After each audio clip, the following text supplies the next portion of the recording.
The Opie and Anthony Show. The show blows. The Opie and Anthony Show. Blows. Show blows monkey ass.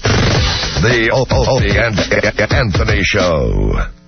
I'll do this one for all the animal lovers since they like gerbil so much. Uh-oh.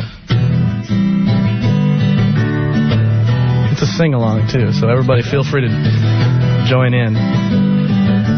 All of the bouncing balls.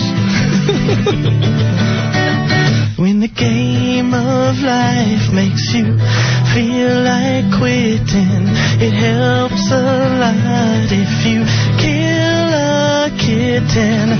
Mark my words, 'cause from where I'm sitting, you can't go wrong if you kill a kitten. Look at those phones.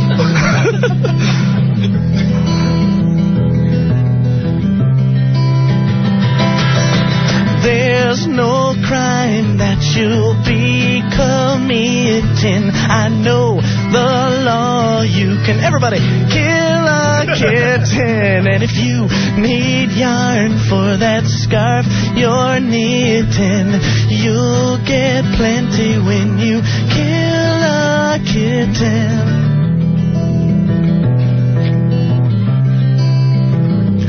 Feed it turpentine or break its spine.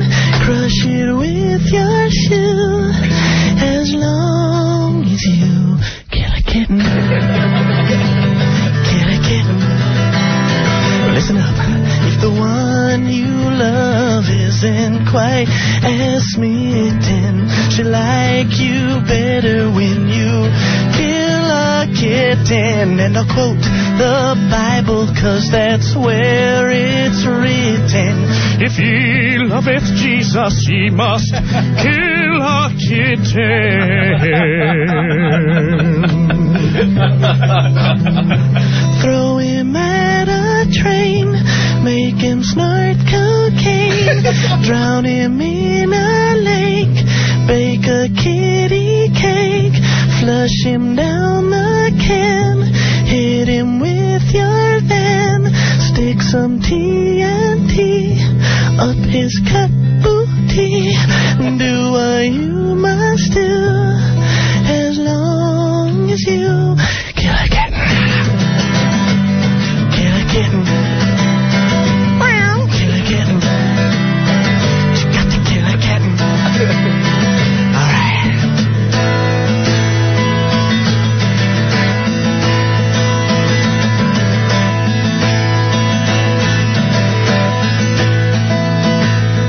Killing kittens isn't easy, and if the thought makes you feel queasy, grab a pitchfork from the shed and kill a puppy dog instead.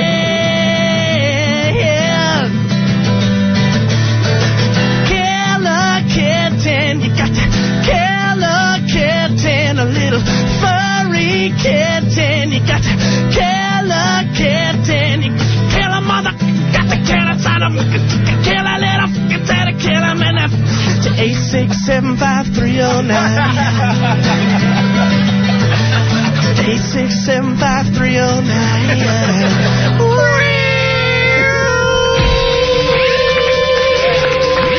Steven Lex, everyone. Our buddy, our pal. We haven't played that one in a long time. Nair. That one gets the animal rights activists going. Ho ho! Where are my templates? It's not their brand of humor. Is this your brand of humor?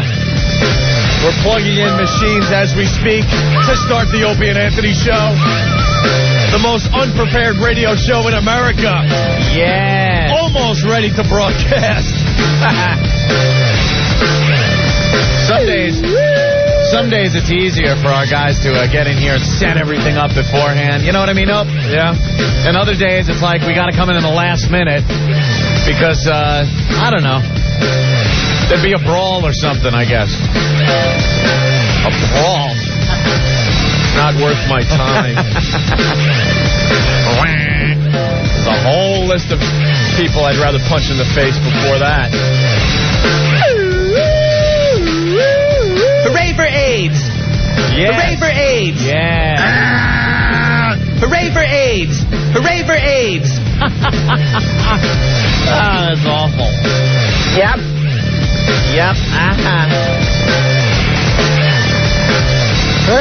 I think this is a bad idea, fellas. I feel woozy.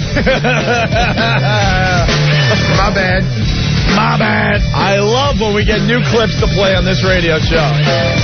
Especially brand new South Park clips. I'm getting steamed now. Butters rocks. I don't know about this, fellas.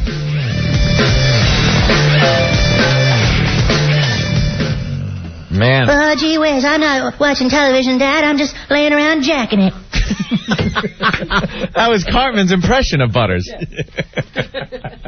What a hysterical South Park last night, the season premiere. And Kenny apparently is just dead. He's done. They're going to bring him back at some point, maybe? Of course. Yeah. Something's going on with that. God, that was funny. Oh, come on, Japanese girls do it. Eating his vomit. Sorry. You're gonna give children AIDS? Chef? Yep. Yeah, they totally did a great spoof on Jared and Subway on South Park. Stupid blubber butt. I don't know about you, but I cannot take those goddamn Subway commercials. Jared, you're looking good. Damn it, Butters, keep eating or else I'll kick your ass till you're deader than Kenny. Dude, that isn't cool. You shouldn't joke about Kenny being dead. Enough time hasn't passed. So how long until we can joke about it? 22.3 years. That's how long it takes for something tragic to become funny. Ugh, that's a long time to wait. That was the whole issue at last night. AIDS, finally funny. You're finally able to joke about it because enough time has passed by. You know, I don't want to play the rip-off game, but that kind of sounded a little familiar. Ooh, go break your thumb and shut up.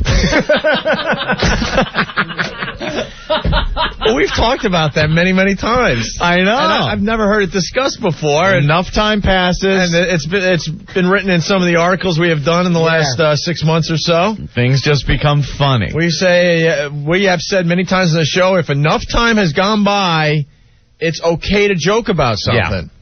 Well, that's pretty much Hence the Titanic slide that we have discussed many times in the show. That we want to get for some event in the future. I think next big outdoor event we do when the weather gets nice, we are going to rent that goddamn Titanic slide. Because that seems like the most fun you could have with a huge disaster that killed thousands. But we'll have girls topless sliding down it. Yes, just to give that's it the difference. That Opie and Anthony angle. And like Jack, I'm going to sketch the nude women as they slide down the deck of the Titanic. How great would that be? Hold on. It's amazing how slim you can get with AIDS. I'll bet you can. I bet you can. I bet you can. You're looking good.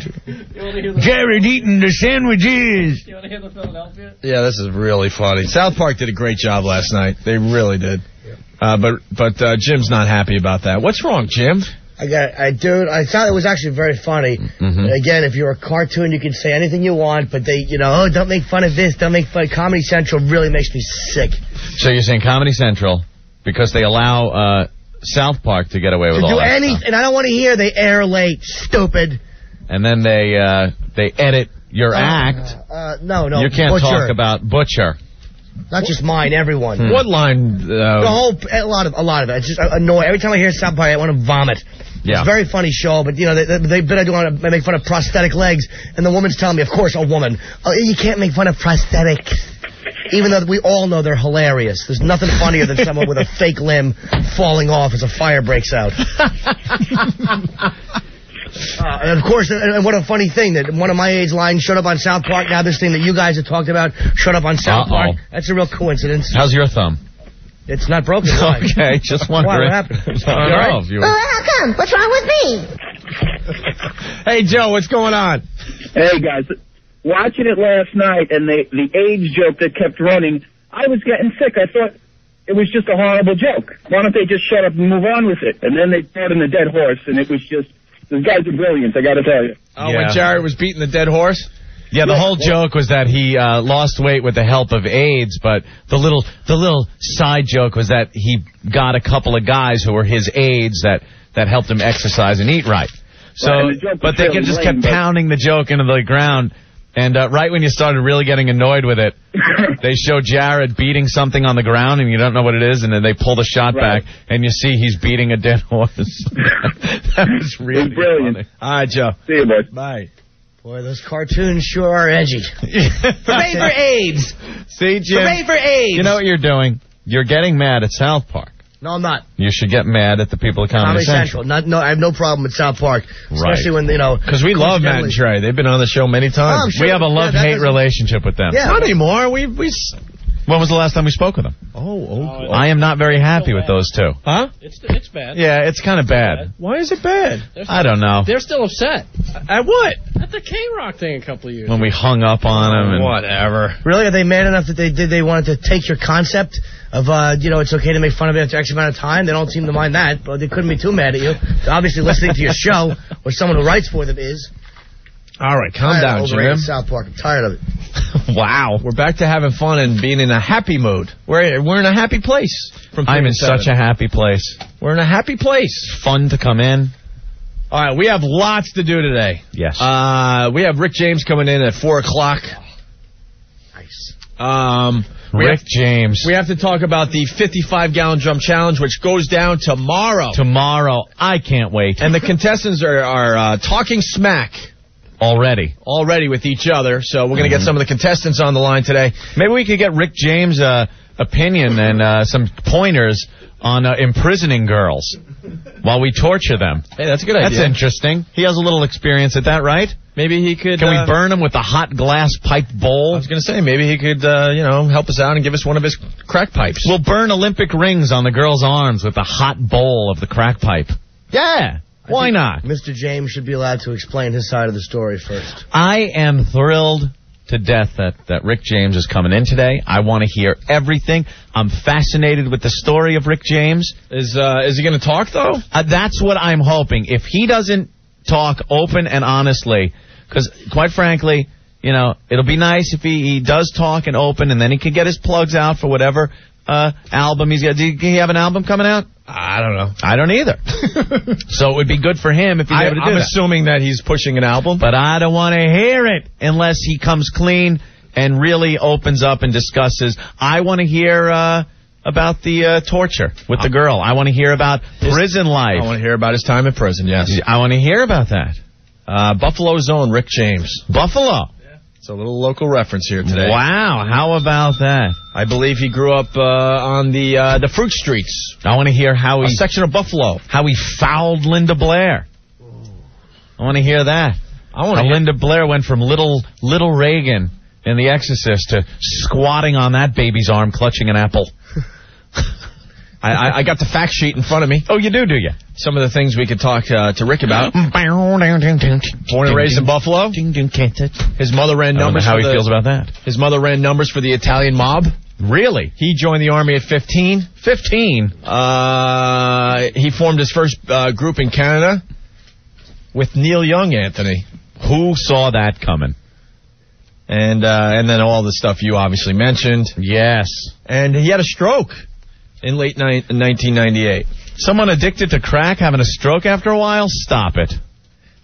The one thing I have to say, have you guys ever seen Earl as excited for any guest we've ever had coming into this radio station? Earl's a big Rick James fan? Earl has been talking nonstop all day about Rick James. Non-stop. Since last night. Well, get him in here. Let's talk to Earl. See what he knows about Rick James. He can help us out today. You know something? She's all right.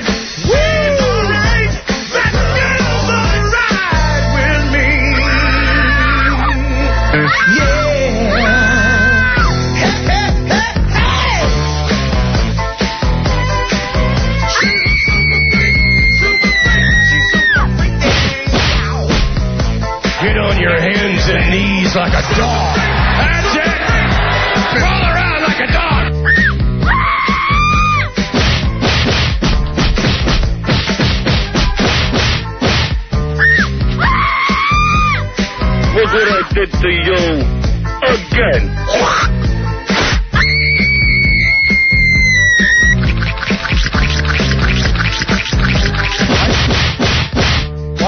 shaking his head.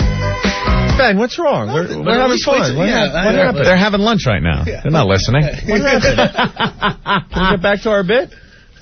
Oh,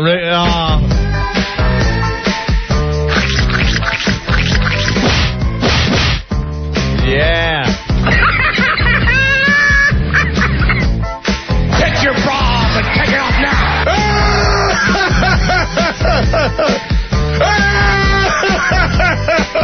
Virgin. There you go. Oh, you're very naughty. Yes, indeed. That's all right. Here comes Earl walking down the hall. Earl, Rick James. Earl, Rick James would be part of your program that you've been pitching for, is it now 26 years? 2 years. 2 years. Your Black Rock Coalition show. Yes. Earl's been pitching this for a couple of years, Opie. You know what this is. Earl wants his own show that he will produce and that will feature black artists in rock. So you have, let's see, Living Colour. And did I mention Living Colour? Yes. And maybe Fishbone. And Jimi Hendrix. Living Colour. Lenny Kravitz. Lenny Kravitz. Wow. Sly and the Family Stone. Sly and the Family Stone. A lot of Motown. And Kid Rock. Oh, now you're going the Motown route. See, that's you're different. starting to cheat. That's R&B. When you first presented the Black Rock Coalition idea to Ant and I, you never mentioned Motown, but now in your mind you're like, oh my God, I don't have enough artists. I said it would encompass a lot he's tweaking it. He's tweaking the format of it a little bit. Maybe he's gone to a consultant. We'll give you Sly and the Family Stone, but Motown, you got to calm the F down. Who's going to be Motown? Marvin Gaye and stuff? Like Stevie Wonder. Marvin Gaye. A little R&B, though. Rick James, perhaps. And if you do R&B, you might as well do hip-hop. Yeah. What are you doing over there? And before you know it, there's got to be the Black Rock Coalition. You got to have slamming electric guitars. What's wrong with some Public Enemy? Well, now see? Paul, you're changing the format a little bit. Yeah, now you're stretching a little Sounds bit. like she watched Channel Zero. It's not a special anymore. That wasn't rock? Are you going to have the guy with the big afro that was the fifth member of the Beatles there for a little while? Billy Preston? Yeah, little Billy Preston? Billy Preston rock. Yeah, sure. We'll give you the Billy Preston. How about Fats Domino? You're going to get No Fats Domino. Next thing you know, we're going to be hearing the Big Bopper. Hello, baby. What? He was white. Oh, he sounded black. He just sounded black. He was black after the plane hit. I'm sorry, Jesus. Okay. What if they sound black? What if they sound black? Can we sneak him in there? No, we've been debating that, actually. Really? Like guys like Michael McDonald and... Michael McDonald. Why don't you stop it? How about a little Otis Redding? Oh. Otis Redding. Nothing if he's dead. Nothing's wrong with him, but he will be late. Yeah. Rick Astley? No, he's white, but he sounds black. Come on. Why does they get, though? Rick Astley. How about Raj and Dee? They did do that song, We're Having a Party While Mama's Away. Right. Very good. There you have Givens it. Kids. Or Bubbling Brown Sugar. That was the Givens Kids. Right, I know. All right. How about the Givens Kids? Bubbling brown sugar. How did you remember it was the Givens Kids, you bastard? I like Black Rock. Okay. Will you be making exceptions with bands that have black in their title? Oh. Black Sabbath. No. No. Why not? Black Crows. Black Crow. No. Why not? No? You guys threw me... The Barrels are here. Will you be playing Black Kahuru? Look at him get off the subject. No, I was down. That's where I was. I was getting the Barrels. What about Black Kahuru? Yeah. I mean, we do reggae. Africa 70, Egypt 80? Absolutely. Your idea stinks. Don't tell him that. He's been pitching it for 2 years. Seven Dust? Seven Dust, yeah. See, that's acceptable because they're black and they rock. Earl, what if your show is picked up, but the only stipulation is you have to do it at the Q with Bob Buckman in the morning? Would you take it? Of course not. That's one for New York. Me too. Oh, well. Okay. All right, Earl. Well, we look forward to the Black Rock Coalition. From your Seven Dust? Seven Dust? Yes. Play some Seven Dust? Remember the time we did the Black Rock Coalition show on our show? Yeah. We got to do that again. It was a lot of fun. We had Earl just do his show. Oh, that was a lot of fun. You What? We gave you airtime to come on and do your show. Yeah, we left you alone. On me for a half an hour. Oh, we completely left you alone, Earl. No, Rick, hell you did. Mark that bit for when we're on vacation. You got to hear when we allowed Earl to do the Black Rock Coalition show during the Opie and Anthony show. I don't think the other cities have heard that one yet, right? Oh, that's classic. Straight into a right hand. No, you did a great job. We left you alone, and we gave you, what, an hour of air, right? Milli Vanilli? No? Hootie? Hootie and the Blowfish? You guys played everything I heard everything from, like, the What's Happening theme, the Good Times. I don't know what you're talking about. Hootie and the Blowfish. Body count, Earl? Body count? Yes. Mayfield? All right. Yeah, Curtis. How about George Clinton? Absolutely. Paint the White House black. Right? Chocolate City, yes. Chocolate City. Thompson twins? No. Thompson twins had a darkie. Oh, God, Jesus. Stop it.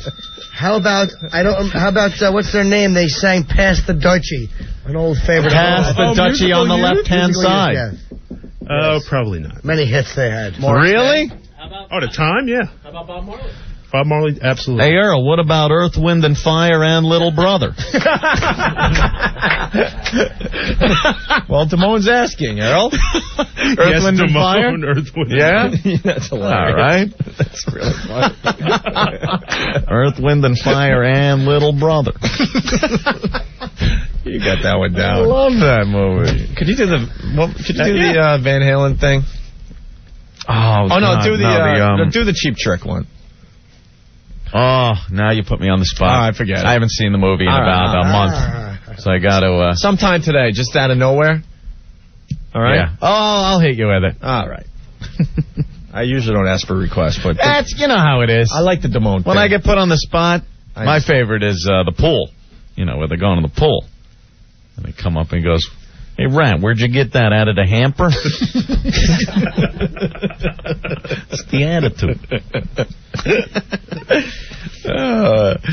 That's one of the best DVDs if you do the director's cut where they're just sitting around talking about the whole movie. That kept me very, very entertained over the summer when I was flying to Greece. It's going to be like last year with that chick at the Photomac. You brought 50 rolls of f***ing film. You don't even own a camera. All right. Anyway. So 55-gallon drum challenge tomorrow, Anthony. We're very excited. We haven't done this in like 2 years. Yes. So we finally brought it back. I guess, oh man, some of our contestants are listening right now, but we're a little desperate at this point. I guess our insect and reptile guy had a family emergency and backed out last minute, so we're... No cockroaches? So we're panicking right now. There's a slight panic going on. Cockroaches rock. We're looking for the guy from the last time, Hissing Cockroach guy. Yeah. Or maybe someone new that could get us some of these things that this other guy was going to get us, but the family emergency hit. All right. Don't worry, we'll pull it out of our... You're the guy from last year. 2 years ago? Yeah, 2 years ago. We don't have his info. Damn it, where are you? So we're in a state of panic, but it'll work out in the end. If anyone is out there that can help us out and they're close to New York, give Rick a call, okay? Yeah. Also, these guys are going shopping tomorrow. Some special shopping going on. Very good. No details. Also, are we doing an open door policy tomorrow? Yeah. To all our listeners? Because we got a... All right, here's the deal, Ant. Well, Ant knows, but I mean, just for the radio purposes, I'm making... Now you make believe like you're telling me. For the first Yes, time. Opie, yes. We got a trip to WrestleMania we're giving away tomorrow. No, stop it. Winner receives a trip for two to WWF's WrestleMania 18 in Toronto, Canada on March 17th. We have Triple H coming by next week, by the way, to talk about it. Trip includes airfare and accommodations. Trip courtesy of WWF. Contact your local pay-per-view provider to order. It really does look like a great WrestleMania this year. Here's the deal. This is what's going to go down. The person that brings us the best thing for the 55-gallon drum challenge, something we could throw in the barrels, will win a trip to WrestleMania tomorrow. Yes. So all you have to do, you don't even have to call and say, I got this, I'm coming down. You just come down with your best thing to throw in the barrels, living or dead. Really? Living or dead. Now there's going to be a problem here, and you gotta understand. We have to make the final decision here. If you bring something that we obviously can't throw in the barrel, because we're gonna get screwed for that. Really are. Well, in the end... Because I know what these jack-offs are going to do. But in the end... Dude, I got a basket of kittens. I know. It's like jackass. No, because we're going to end up with friggin' things down here that obviously can't go in the barrel. Right. In the end... we're going to get... well, that's where we have to, like, step in. In the end, we have to decide if we're going to put it in the barrel. And you got to understand, if we say, no way, dude, it's just not going to work. Leave. You got to understand that, okay? Right. But the best thing we get for the 55-gallon drum challenge tomorrow, we'll win a trip to WrestleMania. Mm-hmm. Open door policy tomorrow. We do this from time to time on the Opie and Anthony show. You just show up.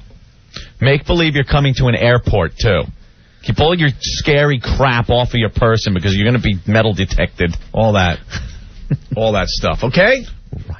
So there you have it. We better take a break. Rick James coming in at 4 o'clock today. I can't wait.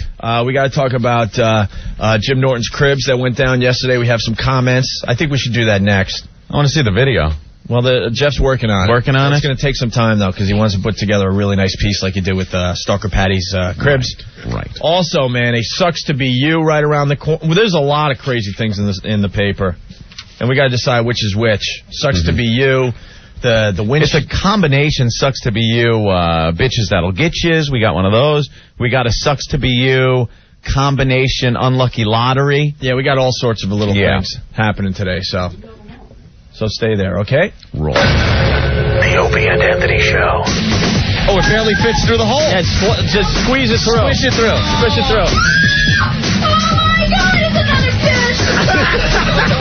That was a whopper. Coming soon, the return of the 55-gallon drum challenge on the Opie and Anthony Show. Opie and Anthony, 102.7 WNEW. Pulling off freaks. That's the name of the game.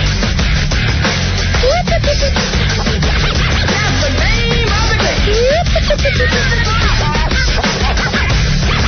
name of the game. That's the name of the game. Yo. We're back with the Opie and Anthony Show. 55-gallon drum challenge happening tomorrow real fast once again. We got a trip to WrestleMania we're giving away tomorrow to the person that brings in the most interesting thing that we could throw into the drums tomorrow. Right. When we torture the girls, Rick James style. Rick James coming in about 20 minutes. Looking forward to that. Can't wait. Also, we're looking for a insect reptile guy.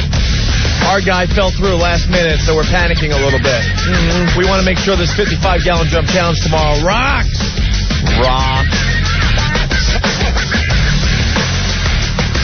Jim Norton Cribs will be up on opieandanthony.com within a matter of days. That was very scary yesterday. If you're in New York, we'll replay that on Saturday during our Best Of show there. I have an image of his place now that's just really scary and like a cave out of an Indiana Jones movie or something. Just dank and frightening. Yeah, Jim, that was very scary yesterday. One of the reasons there's so much mold and stuff in the bathroom is because the landlord had never fixed the shower, so it leaks hot water at night, and you can't. You turn it until your hand hurts, and it's still leaking like a steady stream of water. Oh, really? So there's constant moisture.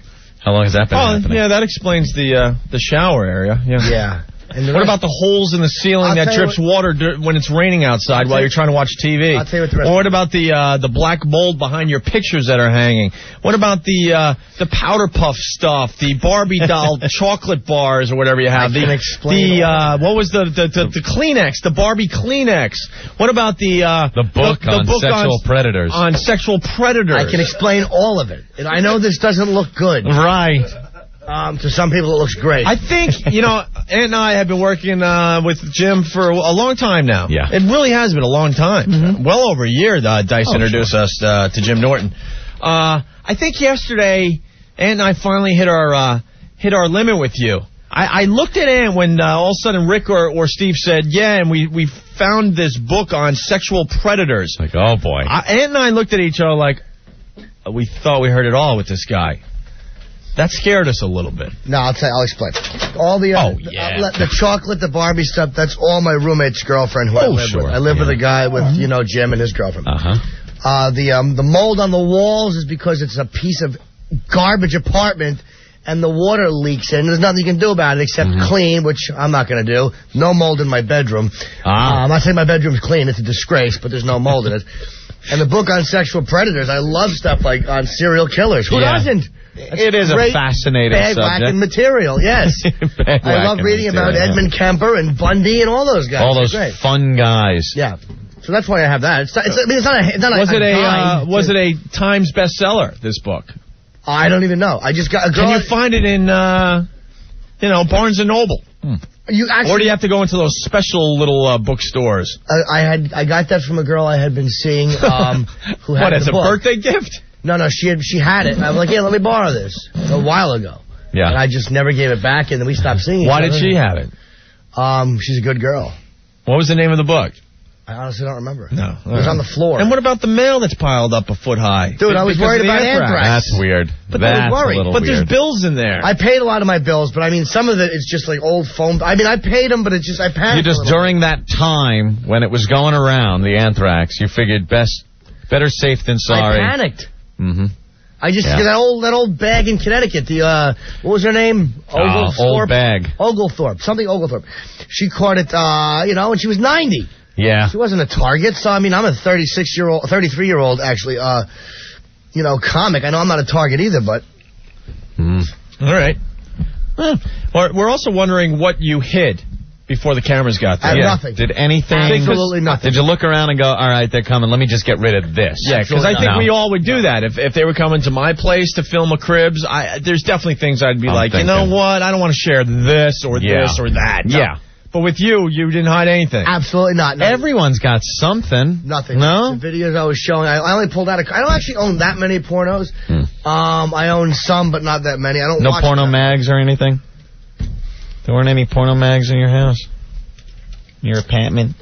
Not really. No. Wow. All right. All right, well, it'll be up on FoundryMusic.com. I hear it's going to be great. Jim Norton's Cribs. It's absolutely coming soon to FoundryMusic.com. You'd have stuff, though, around your house that you would go like... I think everyone would say that. Yeah. Maybe not even that weird, but just stuff like... Ugh. Stuff you just don't want people to see, maybe. Boy, if they see this, they're going to call me a fag, or, wow, that's going to be tough to explain. It's like the bit of fag, really? What item is that? I don't even know. Seriously, I don't even know, but I mean, if I looked around. It's like the Bill Hicks bit about if he died right then and there, what his parents would do if they came over and just started looking through his old things and gathering up stuff and open his closet and just saw all the pornography that was in there. I think a lot of people probably have things laying around. You know, I wouldn't be too proud if my mom came over and saw some Japanese animation porno. That sucks. That stuff Not sucks. Because it's dirty or anything, because it's poor quality porno. It's horrible. Mom would probably want me to have some better pornography. What's wrong with him? There are no facials in this. It hurts. Don't put it there. No. The twisted part That's all about that porno is. There's brother-sister stuff in that. Oh, please. Oh, brother. I've never had it there, but no. Oh, brother, you have grown. That's right. Now lay down on the bed and I will show you. No! It hurts! That stuff sucks. It was the worst. You know how hard it is? You know what? Can you bring that in, though? Yeah. Because the audio is worth playing on the air. We will. And there's do definitely some stuff that we could play where, without worrying about you the can even just FCC. bleep a couple of things out if it's hardcore. Because the voiceovers are so bad, because I guess originally it was done in Japanese, and then for the American market, they went with the English, and it just doesn't translate as well, and it's pretty funny. It would definitely be worth checking out. Horrid pornography. All right.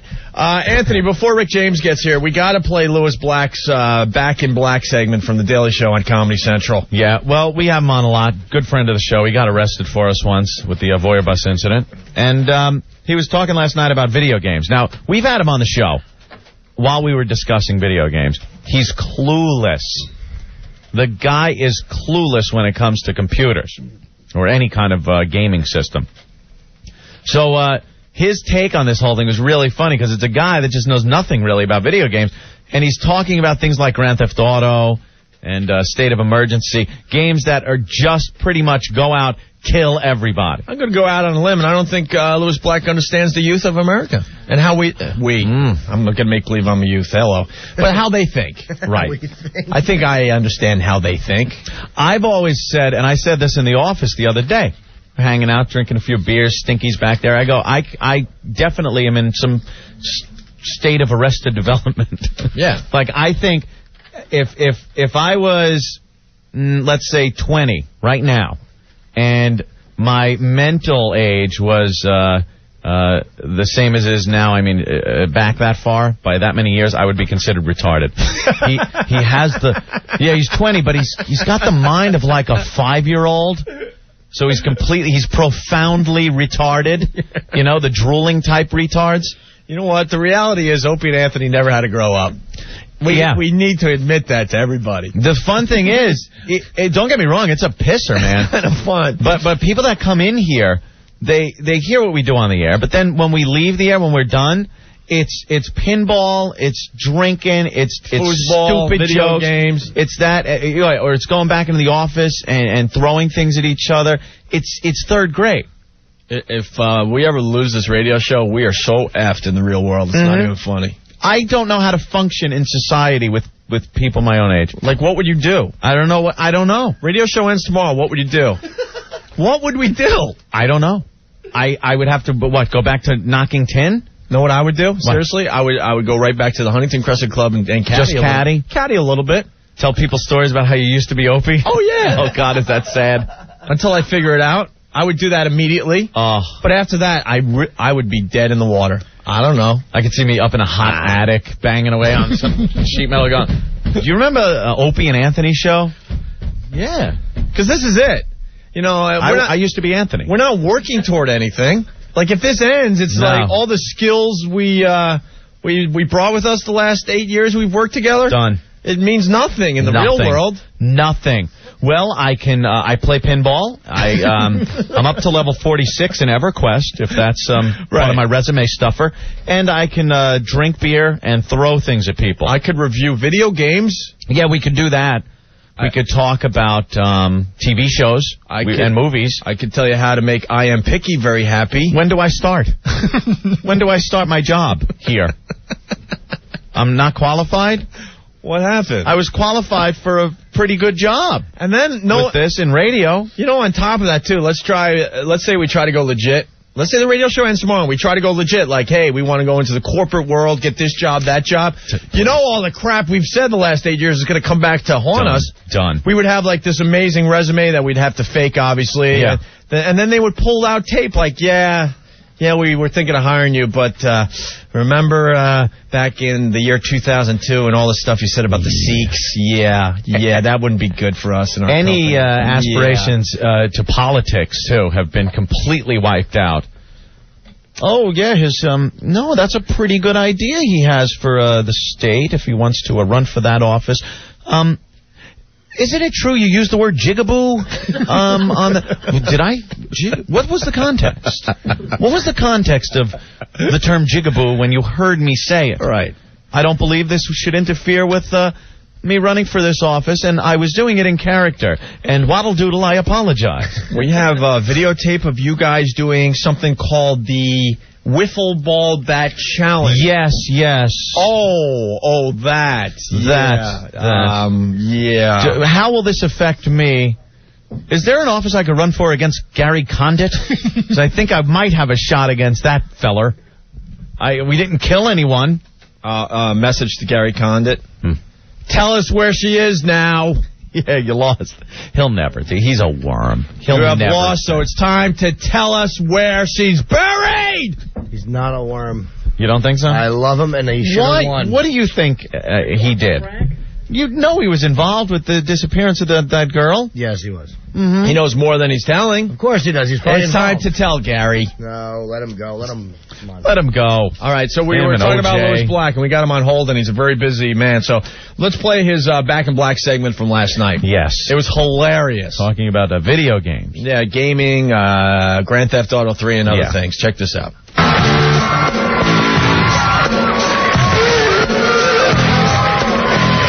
Reality. If you're like me, you spend every waking moment trying to escape from it. And recently, I've discovered something that's better than reality.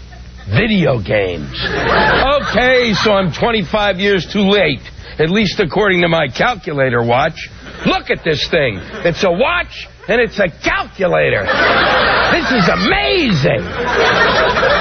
PlayStation 2 has made tremendous progress in digitizing my fantasy life. For example, here's Britney Spears' Dance Feet, in which you audition to be one of Britney Spears' backup dancers. Come on now. That's right. The best you can do is become a backup dancer. It's the perfect game for people who disappoint themselves even in their fantasies.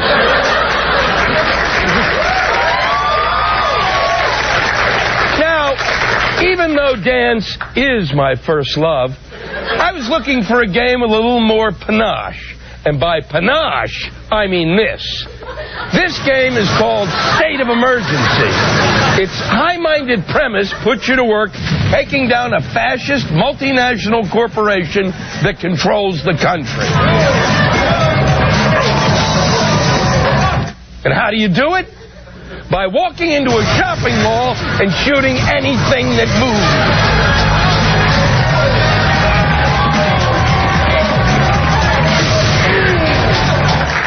You see, one person can make a difference. And nothing sticks it to the man like taking out a Cinnabon.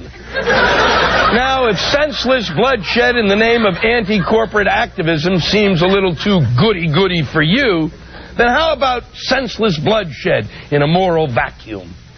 This is Grand Theft Auto 3. The object of this game, who cares? I'm too busy randomly hitting an old lady with a bat, carjacking a station wagon, and running over people. Or my personal favorite, running over the person whose car I just stole with the car I just stole.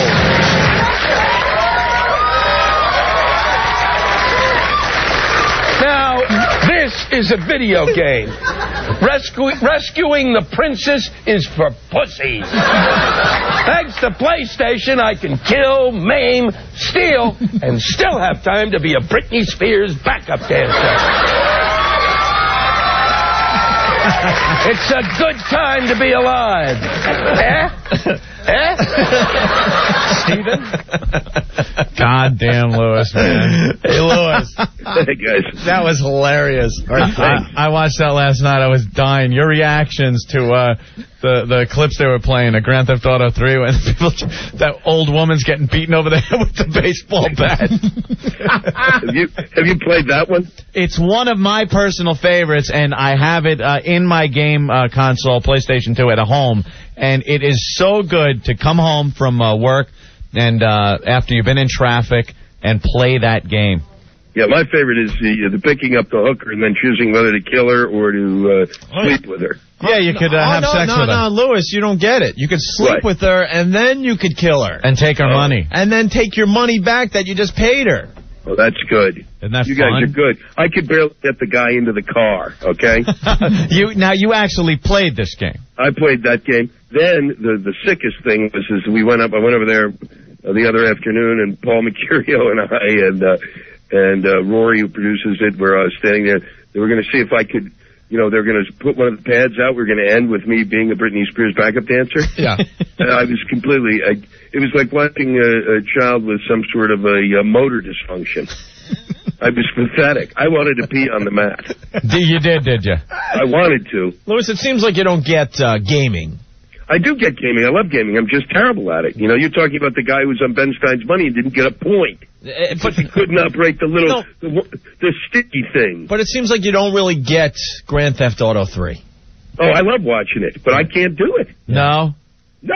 You got to practice at it a little. It's so much fun once you get the hang of it, and you're just flying through intersections, T-boning cars. And Oh, I know, but I was like, you got to realize I'd only played half an hour, and then most of the time I was just, I was basically spending time jumping from car to car because I was destroying my own car. I'd kill a couple of pedestrians, and I'd have to jump out because my car was smoking. But then I'd sit there and watch it blow up. which is the best part. Yeah, that is the best part. Did you walk around and just beat up pedestrians? Oh, yeah, of course. Yeah, that's a lot of fun when you just punch them and start kicking them till they bleed. Did you get the sniper rifle and just go in the park and just No, kill that would people? require more motor control than I'm good at. No, I'm pathetic at this stuff. we'll give you some cheat codes. Yeah, once you get the cheat codes and get the sniper rifle, you just hang out in the park and you shoot people's heads off. You forget what the reason why you're playing Grand Theft Auto 3 if you get the sniper rifle. You don't really care if you complete missions and stuff at that point. You just random killing. You just want to kill people. But I've been traveling around so much, I didn't realize how huge a game it is. Oh, yeah. Did you hear the applause it got? They went nuts. I was in complete shock. I was like, no. You're applauding a game where you just kill. It is by far the hottest game out there right now. I had no idea. They can't keep it on the shelves. Oh, man. They really can't keep it on the shelves long enough. What's the longest you ever played it? Oh, my God, hours. We've had many hours of discussions about the game on this show, Louis. Yeah, because, well, Rory, who's does the, helps us, does the clips and stuff, and is basically the kind of the producer of the segment, got the game and took it home, because we were going to, and it was 7 hours later, he said. Yeah, And then he said, took him, once he hit the streets, 2 hours to realize that he still wasn't in the game. Yeah. You start thinking you could do that type of thing when you're driving your own car, Yeah, I know, and that's the thing that I'm really looking forward to. Yeah. Just go when I come on the show to discuss that. Yeah. Yeah, so much fun. Is this from the game, Opie? Oh, yeah. They all got radios in the car, Louis. I know. That I could work. All right, that Louis. I could do. Remember years ago, Louis, from when you were younger, the video games we had where it was like a little bit of Pong? Little Pong. Then you and your friend would turn the game off and you both just spit in each other's hands and help each other out. I don't remember that part, but sure, why not? I can't believe you, Norton, sit there going, Condit's okay. Dude, he's a classic. You completely lost your moral grip. Louis, he handled the situation. What do you mean he handled it? Well, in Norton's world, he handled the situation. Dude, you see how these girls get, man? They want to talk about it, They do you a little favor, now they're going to talk about it. So Gary said, well, you're not going to talk about it and wreck my political career. Blabbermouths. Yeah. They're little blabbermouths. I bet you she learned her lesson, though. Yeah, just, suck and then keep your mouth shut. Exactly. Yeah. Gary needs to tell us where she is now. And I don't think you guys have to worry if you guys went off the air because of Norton, you two would have to be hired to do something. Norton's the bottom line as far as I'm concerned. Yeah. They go, well, we can't have him, but you two, come on over here. Yeah, right on. Somebody to pitch hay to the horse here at Central Park. Hey, Louis, are you still living in the same place? I won't say what street. The same place? Yeah. Oh, I'm right down the street from you now. Are you really? I'm moving into New York, yeah. Everyone's moving into New York City. Yeah, Look at this. There's a great booth over there with a little window we could kind of peek at each other and wave maybe if you want. That's very good. Are you really? Yeah. Oh, that's great. All right, Louis, we just want to say hi today. You did a great job last time. It was hilarious. Well, thanks, guys, and I'm going to try to come in next week because I'm working at the Stress Factory. Next weekend. Next weekend, Stress Factory, Louis Black? Yeah, not this one, the next one. This weekend I'll be in Atlanta. All right. Well, we're not in Atlanta yet, so. But, I want you guys to know I was in Sacramento and everybody says hi. KXOA. Wow, it's great in Sacramento. All right, Louis. It's fairly amazing. You guys, it's creepy because it's like I think I get away from you and people come up and go, hey, you were great on O&A. I said, you don't have it here. You barely have radios here. No, they have us there in Sacramento. Yes. Man, oh, man. All right, Louis. Hey, guys, thanks for calling. Cool. Bye, Louis. Bye, guys. Take care, Norton. I'll see you soon on the streets. Okay, buddy. Bye-bye. Oh, Louis? Yeah.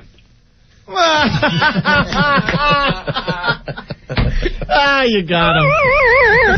God, is that a funny gag? Every time. Yeah. Click. It's always good. Oh, wait, one more thing. Yeah. Oh, did you? I love Louis. Oh, we got to get this in real fast. Rick James should be here in moments. Yeah. Gary! Hey! 12-year-old Gary. Opie, I want to thank you for tonight, man. For the tickets. Now, wait a minute. Gary? Yeah. You're going to an Islander game finally tonight. Yeah. And, the thing is, Opie's not going with me. Right. See, now, this was That's like... all right. But that was the whole thing. Opie taking you to a hockey game. But didn't you hear him when I walked in? He said he'll make it up. He'll still take me. That's right. Hold on, 12-year-old Gary. Lewis? Silent game. Lewis playing silent game. Lewis? Pretty good. Yes. What's wrong? I was trying to... Norton. What? Norton. Yes, Lewis. Jim. Yes. Yeah, what did you say before I left? Nothing. Why? Oh, okay. Why? What happened, Lewis? What's the matter? Nothing happened. Oh, okay. Why are you calling back? I'm confused. No, I just... Because I thought I was just going to call back and talk to Norton, because I was going to ask him where he was moving. Oh. Because I want to see who would let him in an apartment. All right. Right down the block from you. Okay, great. Lewis, we got to go because we're talking to 12-year-old Gary. Sorry. All right. Bye, guys. Wait, dude. Lewis? Yeah.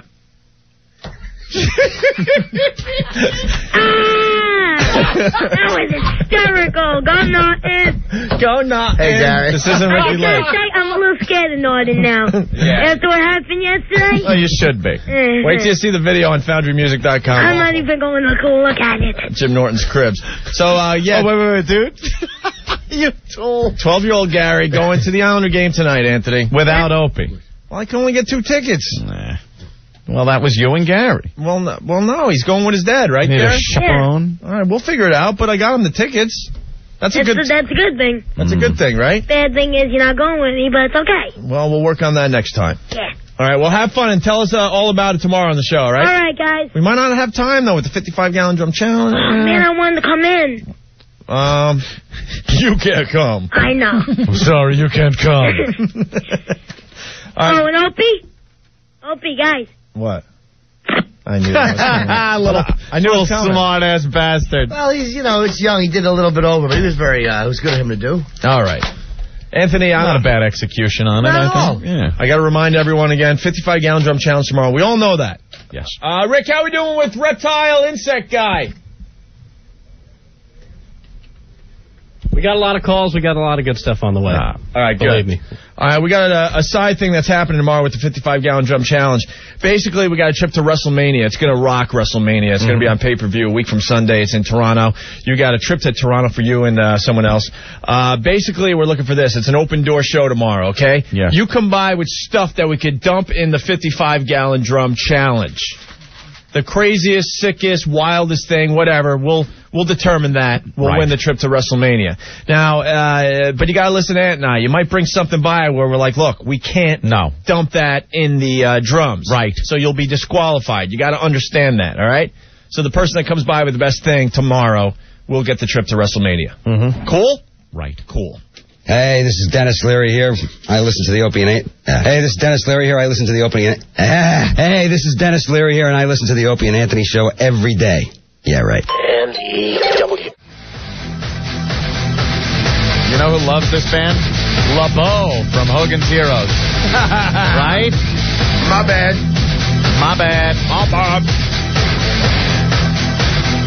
I drink beer and pass out. The barrels have arrived for the 55-gallon drum challenge. Yes. You can feel the excitement. It's building. Tomorrow's the big day. The arrival of the barrels. And the barrels look good. I drink beer until I pass out. Oh, my God. Earl just looked like Donkey Kong. Oh, no. Oh, no. Earl, come in here and do that again. Earl, do it again. Earl, pick up the barrel. Earl was so excited that the barrels arrived, he picked one up and was pretending that he was going to throw it a la Donkey Kong. I'm the Italian guy. Throw it at me. Come on, Earl. Put the barrel over your head again. No. You did it outside. I didn't make that up. Boink, boink, boink, boink, boink, boink, boink. Do it. Boink, boink. Do it. Boink, boink, boink. Do it. Boink, boink. Come on, play the game. Throw that at Rick. Come on, lift it. Throw that at Rick. Get a picture of this for the website. Oh, that's it. That rocks. Those barrels look good. Was Rick here? Huh? Is he? No, not yet. He isn't banned from the studio when Rick James is here. Earl? If he wasn't going to do it. Oh. All right. Hey, yeah, that sounds real good on the air right now, Rick. Thank you. Oof. All right. Also, the girl that wants to lick the chocolate pudding off the inner bowl. To be a last-minute contestant in the 55-gallon jump challenge. She's here. We'll talk to her in a few minutes. Thank God. But, Anthony, another example how pathetic you and I are in our syndicated radio show. Man, you listen to other syndicated radio shows, and they got some impressive sponsors. Yeah, sure. Got some impressive sponsors. You listen to a show like Rush Limbaugh. There's a successful syndicated program, and his commercials, what are they? What are they for? Car dealerships. Yeah, lots of beers. And car companies and real estate. Restaurants. What else? Like a stockbroker ads. And it's very, very important. He has very respectable yes, clients that advertise with his show, right? Sure does. Well, Anthony, our latest client is aboard. Joining the ranks of... I swear to you, I'm going to play a commercial that all the cities are going to hear because I guess it's a national spot, which means they got even more money. Wow. For the radio show. People are going to call up and write and say, this has to be a gag. You guys made up this commercial. Oh, no, we're very proud of our latest sponsor. Would you like to hear it? Joining the ranks of other sex products that we have. Yeah, you guess it's another... F-Potion product. Thank God. And who may I ask is responsible for this one? I don't know. I got another client for you guys. It's great. I got another one, guys. I am pushing so hard to get clients on your...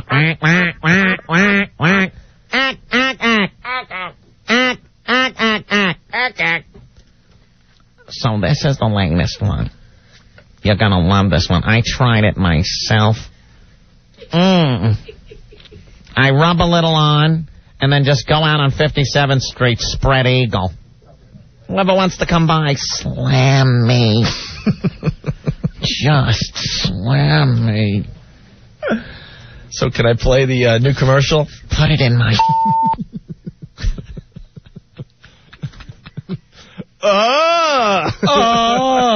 Play the new this is our new commercial. This is our latest sponsor, Anthony. I love it. And we couldn't be prouder. Thank God. This is a free commercial. Yes. So before they start bitching, this is a free commercial we're running. They don't have to pay for this right now. No. Here it is, our latest sponsor. Wow, Jennifer, that was incredible. I know. You were as hot as our first time. Do you remember how passionate our lovemaking was back then? Oh, Mark, I know. But lately I haven't felt, in the mood. Mark, something wrong? No, actually, I'm normal. Most women experience a lack of sexual desire from time to time. But my sister told me about Dream Cream. What's that? It's an all-natural cream with this breakthrough ingredient that's been proven to enhance sexual pleasure for... Is this like a conversation they're having right after sex? Many women experience a decline. Who the hell talks like this when it's still dripping? Who even talks? Hey, I'm tired. You're talking about everything else but sex right after sex. Yeah. Butt sex? What? No.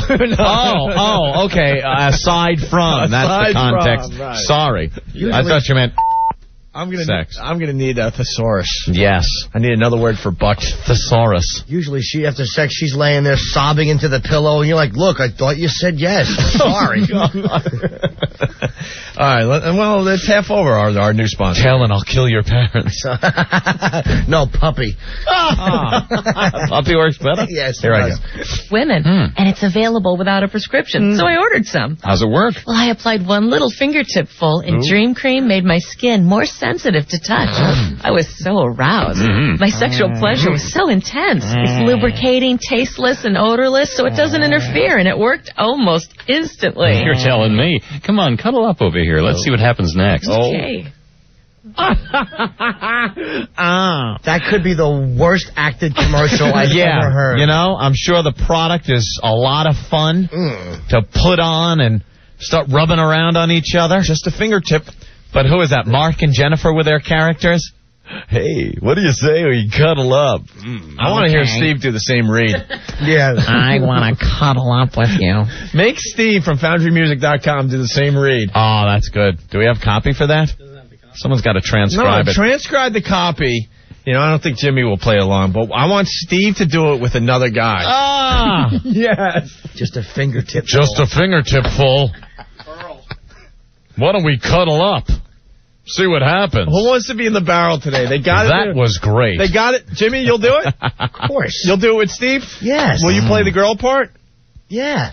All right. Someone transcribe that. Transcribe this. Steve will be the guy. Steve has no choice. He knows that. And Jimmy Norton will play the girl part, and we'll play the same exact commercial. Oh, we're only talking? Huh? So, guys, what do you think? It's a new look. I'm totally getting everyone on board with you. You might notice a trend in all of my spots that I bring to the show. If it was me, I would have acted it more like, look, I just apply a fistful. You could never have enough. You could never have enough. Better safe than sorry. Act. Now clap. Go ahead. One hand. Oh, hold on. Okay, now do the other hand. Go ahead. Okay, now clap. I can't. Tight, huh?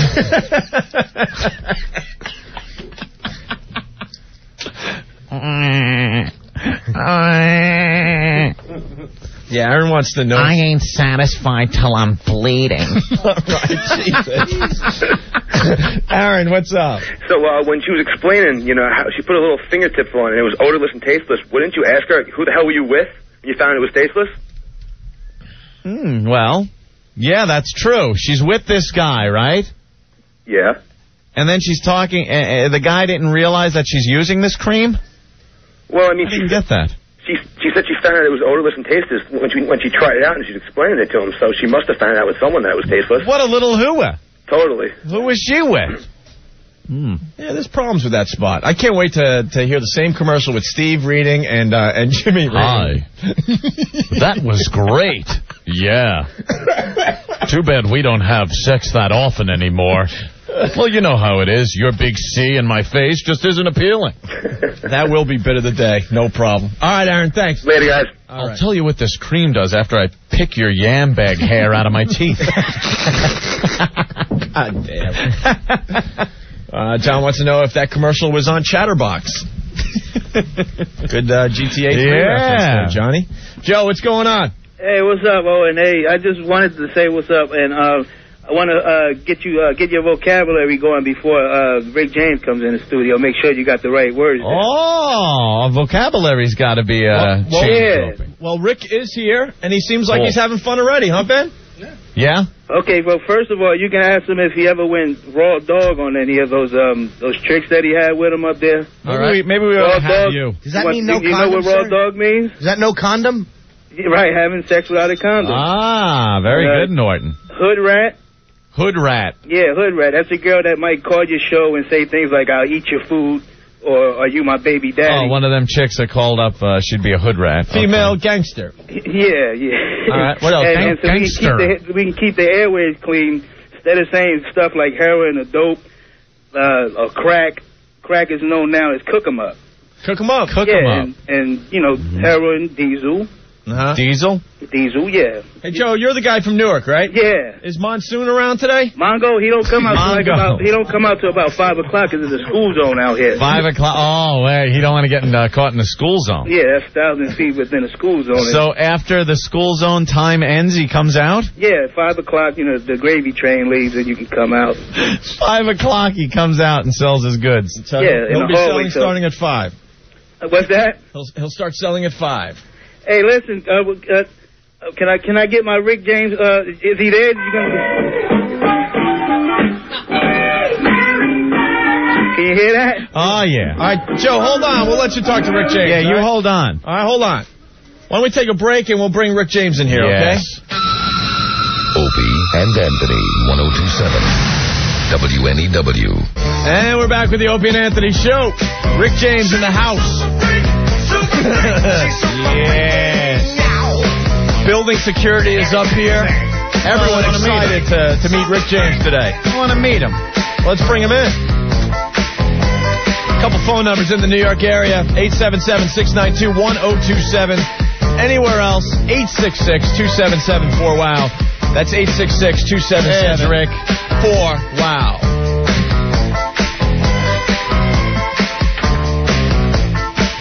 Putting on the old headphones. Oh, yeah, that tune. Playing in the background. He's probably rolling his eyes right now like, oh, yeah, geez, you know how much other stuff I've done? Right. And this is like the tune that everyone knows you for. This is a shame. Yeah. How you doing, Rick? Good, man. Yeah? Good, buzzing. Doing all right? Keeping busy? Pumped up, man. I'm excited. Yeah? Excited to be back in New York. Very cool. Yeah. You know something? I've been fascinated with the life of Rick James. I got to tell you. Oh, don't say not many people. Rick, you got to be. I mean, please, not many people have gone through so many things in their life as you. Well, you know? Hopefully they don't. Well, yeah. Well, some of this stuff is great. I mean, I love the whole thing when, especially when that song was popular. You know, from what I could see, you were knocking them down left and right. You know, a lot of girls, hot chicks of the day, just clamoring over you. Yeah. And you were living the life. Yeah. And then all of a sudden, the high life. All of a sudden what? This story comes out behind the music. Yeah. This story comes out that here's a guy that's getting chicks all over the place. Then a story comes out that have to force a chick to have right. And I'm like, now this ain't come on, Rick James. think about that. I want you to think about that one. Exactly. It's like, why would Rick James, who is getting chicks left and right, then have to force someone who loves drugs to do drugs?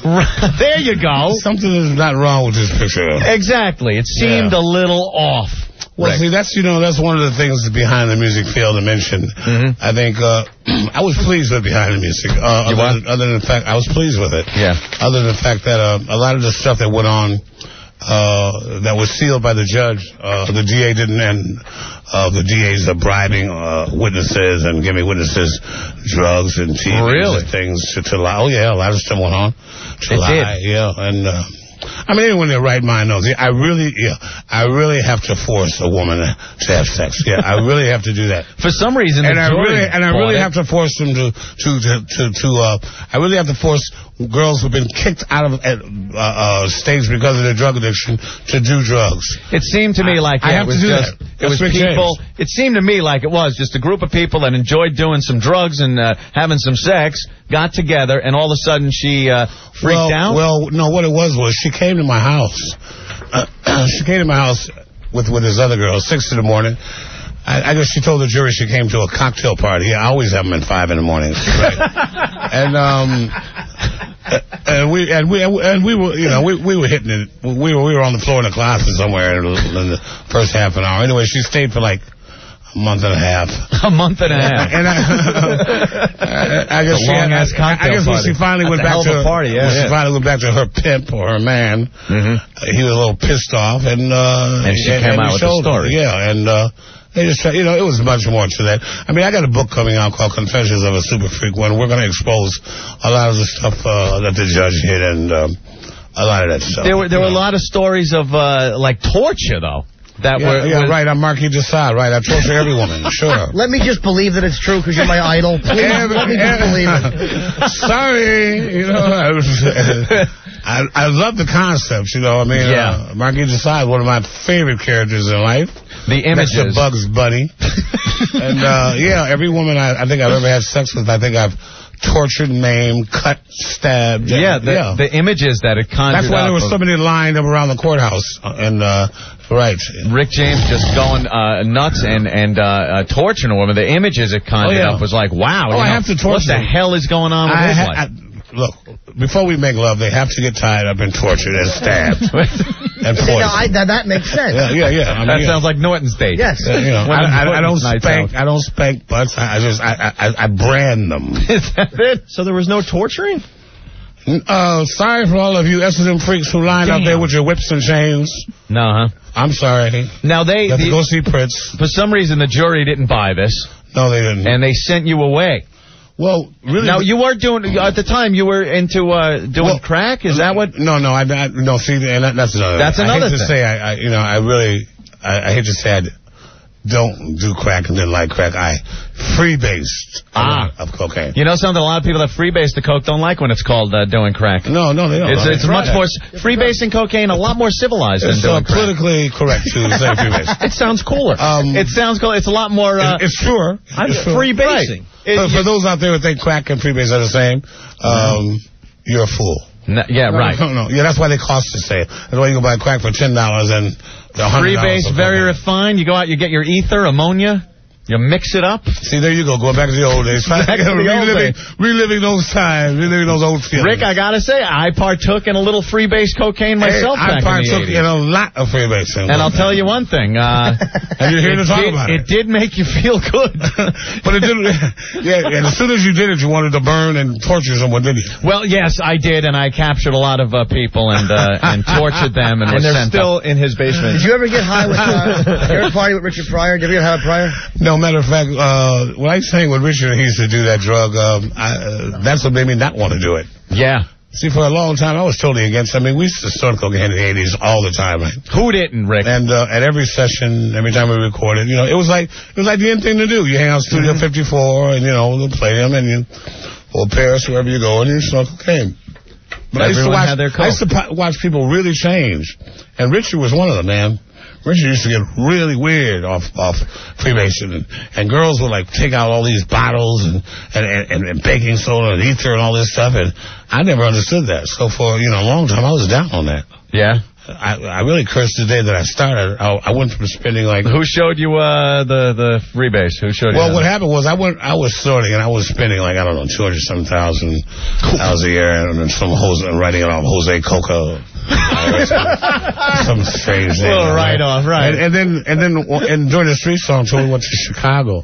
And I don't want to name the organization, but, they were a political organization. Mm-hmm. And the guy came in and he had this big case. And it opened up 4 ways, right? And these pipes and all this stuff. And he says, I'm going to give you, have you ever done this? And I said, no. And then he closed the case back up. I said, what are you doing? He said, well, I'm not going to be the first one to turn you on. I said, I was just kidding. I've done that before. I was just kidding. Right. And he opened it back up. And I had one of my security members about 6'6", and he said he had tried it. He lied too. And so they made this stuff up, and he took a hit of it, and he fell flat on his back. Yeah. And I says, I gotta have that.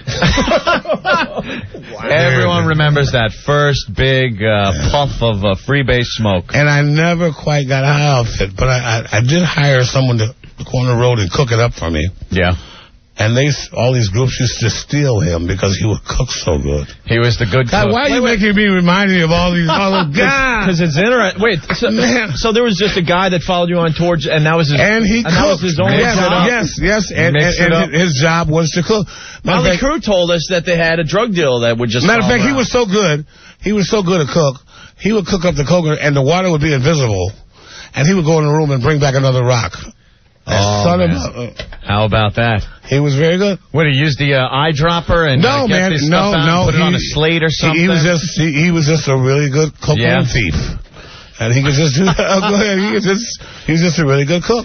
And all of these rock and roll groups and people used to steal him. Didn't you realize, Rick, after the first hit, you'd never get quite as good a buzz the whole rest of the night? You know what? I couldn't understand the high. It was like when I first freebased, I didn't understand that high. No. It took me 3, 4, 5 times to really get it. And once I understand. No, really. I got to get a grasp No, really, because when you snort it, I mean, bam, you know what it's like, okay? But when you start smoking and you don't understand something, you're trying to say, well, what is the big deal? Yeah. And then next thing you're spending $5,000, $6,000 a week on the big deal. And you wonder, then you know what the big deal is. Yeah, right. It's called addiction. Oh, serious addiction. Wow. So you were going through a lot of cash. Yeah, and, I went through, kind of got you into a little bit of trouble, I guess. Well, that happened really. All the trouble came forth. Like my mother was, I was out in California and I brought this house that Mickey Rooney used to have, and It's a beautiful place. Matter of fact, I was going to say, it took me like 4 months to realize I had this beautiful rose garden on the side of the house. I got to just stay there. Because my mother was dying of cancer at the time, and I really didn't care about living or dying, so I brought a lot of degrading people around me, and I didn't really care about who hung around, and it was mostly, a lot of women, and there's a lot of degradation, A little self-destructive. Yeah, and it was, I didn't care. So I brought a lot of people around that, I was cruising for a bruising, Yeah. I was headed straight forward. I didn't really care. So when all of that went down, it really saved my life. I mean, because really it was a curse turning into a blessing. Because well, sometimes stuff like that happens and you end up dead instead of. I mean, the judge wanted to give me like 3 lifetimes, and I was like getting high every day and snoring and going to sleep in court. I was like, 3 lifetimes? How do you do 3 lifetimes? Will you like die and come back and do another lifetime? If you were able to come back, you would have to go back to prison. Yeah, he was calling me all these names, Charles Manson and Margarita Sade. How much time did you get? Well, really, what I got was, I got 5 years, but it was suspended until like 8 months at a drug thing.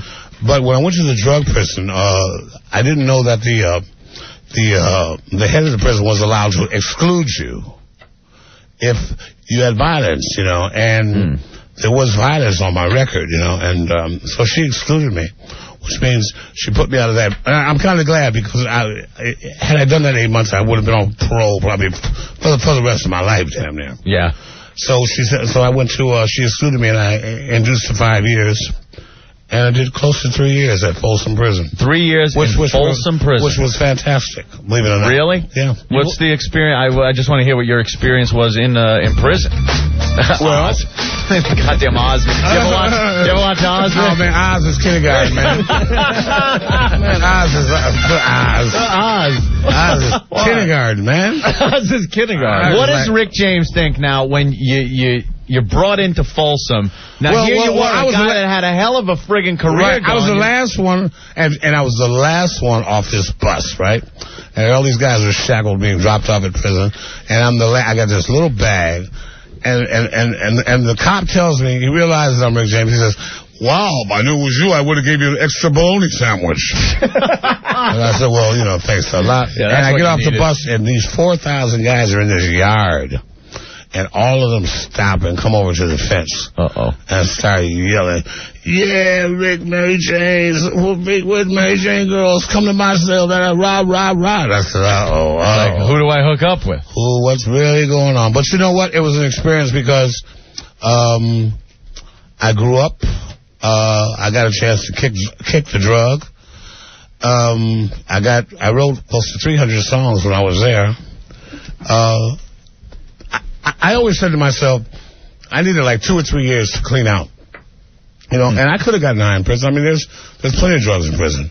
But like, you really want to get high with a bunch of dudes around, right? I'm used to getting high with 4 or 5 women, drinking Cristal in the sauna and laying in the pool butt naked. That's the thing. You're going from that to now those bars slide down. Yeah, Bubba and everybody next door, What was going through your mind? Did you go like, oh my God, where the hell did I F up? You know what? It took me a while to sober up, really, and by that time I was like on my way to Folsom. I mean, I had gotten out of CRC, which was that narcotics prison, and I was on the way to Folsom, and reality set in, because Folsom's like a Bastille. It looks like an old castle. It's a very famous prison. They sent me to the very worst. Well, let's send him to the worst place we can, the cesspool of the world. And Folsom was it, but and the COs were all rednecks. I mean, they were all guys. Right, yeah. They had lots whether I would survive or not. Who would be the first one to just shoot me? Who would be the first one to beat me down? Who would be the first one to lock me in a hole? Who would be the first one to write me up? Now, what did anything happen? Any stories of? No, man, because those cats looked after me, man, and gave me more love. Even the Aryan race. I mean, really, even guys in the Aryan race, because and a lot of lifers, because. Had I went in there a punk, or had I went in there stuck up, or had I went in there acting better, I probably would have been dead, But I'm me. I'm what I am. I'm Rick. And most of them had lived, like I met guys who've been in there 20 years, 23, 24, 25 years, man. And they had pretty much grown up to me. Right. On my music. whether they were White Chicano, M&M's, BGF, 411, Crips, Bloods, Mexican Mafia. It didn't really matter. Bringing them all together through Rick James music. No, man, they were in love with the Mary Jane girls, and they would ask me questions, and I worked in the library, and, put a lot of them down on reading and writing, and it became an experience, man. It became a really nice experience. What'd you do to satisfy yourself? You make up one of those washcloths with a glove in there, and we heard about that. What's it called? Man, black people don't do that kind of stuff. What's that? What was it called, Rick? Do you remember? I forgot. The homemade badges. No, what is it? You seem to have a good grip on it. What is it called? I don't know. It was that thing. I don't know what that thing is. Rick, you take a washcloth and you wrap it up real tight. No, man. Shove a glove in there. I didn't have to go through that. All I had to do was call a certain lieutenant or a certain sergeant females, and they would come. Oh, yes, 3 o'clock. Were you banging in prison? Unlock the cell and take me to a room. James. Wait, tell me you were getting banged in prison? I got what I wanted in prison. That's right. I'm Rick James. What, you think I'm just going to lay there and I got to fine female security guards walking around talking about, ooh, I just loved Mary Jane, ooh. Hey, did they bend over on the other side of the bars for you? No, they open the bars up and then they bend over. I think it's more erotic if you do it through the bars. Well, Super Frank, you want a little piece of this? I had a cellmate. We had to kind of keep it cool. Yeah. So you're But no, I mean, honestly. What did your cellmate do while you were getting banged? He wasn't around. They would open up the cell and they would tell me to come to a room and. Oh, so it's like you're going on official business somewhere, get a little meeting. Exactly. And then the room would come off and go drink some wine and have some steak and and eat a few other things. Get some. Yeah, get a little bit. How much Goddamn, Rick would they charge James. for sex? Huh? Would they charge for the sex? No one even charge. It's Rick James. It's Rick James. Yeah, charge. They're just doing it to get some of the Rick James. No, what it was there were a lot of Folsom had a lot of lieutenants that were female and sergeants. Yeah. And they had clout, So if they wanted me out of my cell 2 in the morning or 3 in the morning, they would just come and say we want to talk to him in private, and that would be that. Well, you don't think I played? Wow. Huh? Did all the other guys in the prison ask to smell your fingers when you got back from the meetings or anything? Because that would be like, Rick, yo, put the fingers out through there. I gotta sniff that digit. Were they using the dream cream? No. You really been watching Eyes too much. Yeah. You Eyes out. That show scares the bejesus out of me. I would never even want to go near a prison. Forget about it. Everyone seems to be getting it in the can. Somebody told me, yeah, because of that show, we're not going to be torturing any girls anytime soon. No way. I was up for a part in Oz, and the people were telling me everyone that does a part for that has to appear nude. That's what it seems like, right? No, well, that's what it is. That's the law. And I say, really? I said, that's totally ridiculous. I mean, it never happened, but I mean, I really didn't even want to go through that prison experience again. Are you too shy to be nude on TV there, Rick? No, but they're going to pay me more money than what they were offering. He has a legendary role. Oh my God, we've all heard the stories. But you guys are the first guys that really, I mean, what I just told you was the truth that happened there. Yeah. You guys are the very first guys that ever asked me that question. Really?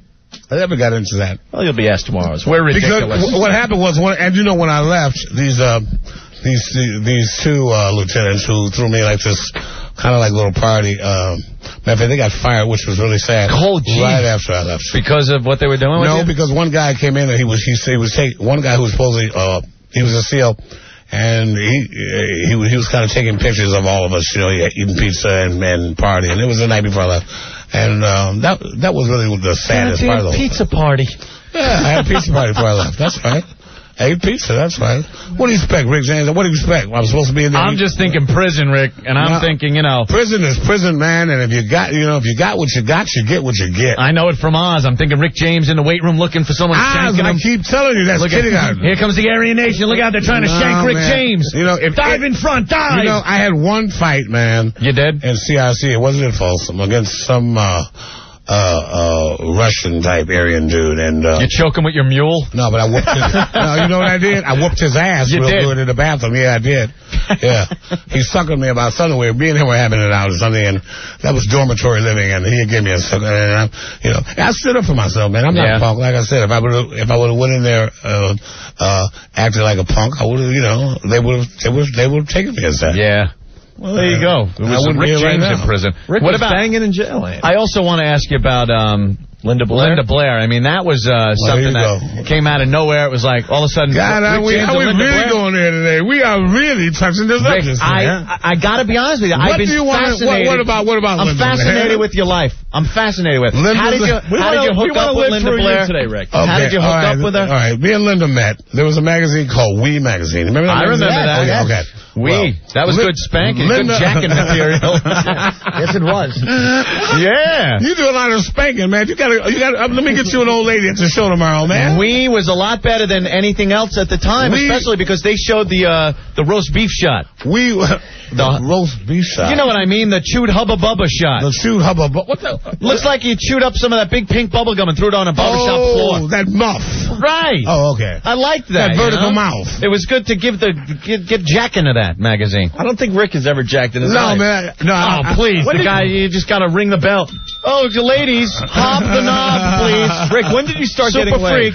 No, back to that Linda Blair thing. Yeah. She had done a layout in We Magazine. Now, the only thing I knew about Linda Blair was I was scared to death when I saw Exorcist. Yeah. I'm not going to lie about it. I'm not going to sit here and try to be macho man. And I'm sure it did everybody who was back at that time. Yeah.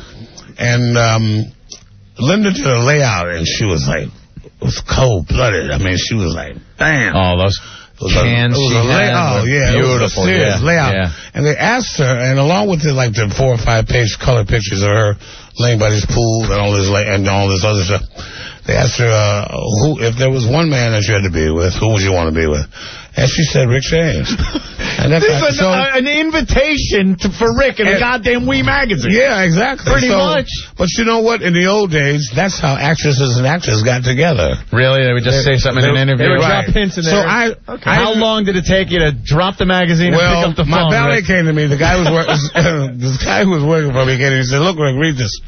And I sent her some roses, and I ended up doing a wee layout, too. And we met here right in New York with Mark, over at Mark Fleischman's hotel. And we met, hit it off? Well, yeah, we became really close. Wow. Yeah. That's and then what happened with the relationship? Because you guys were together for how long?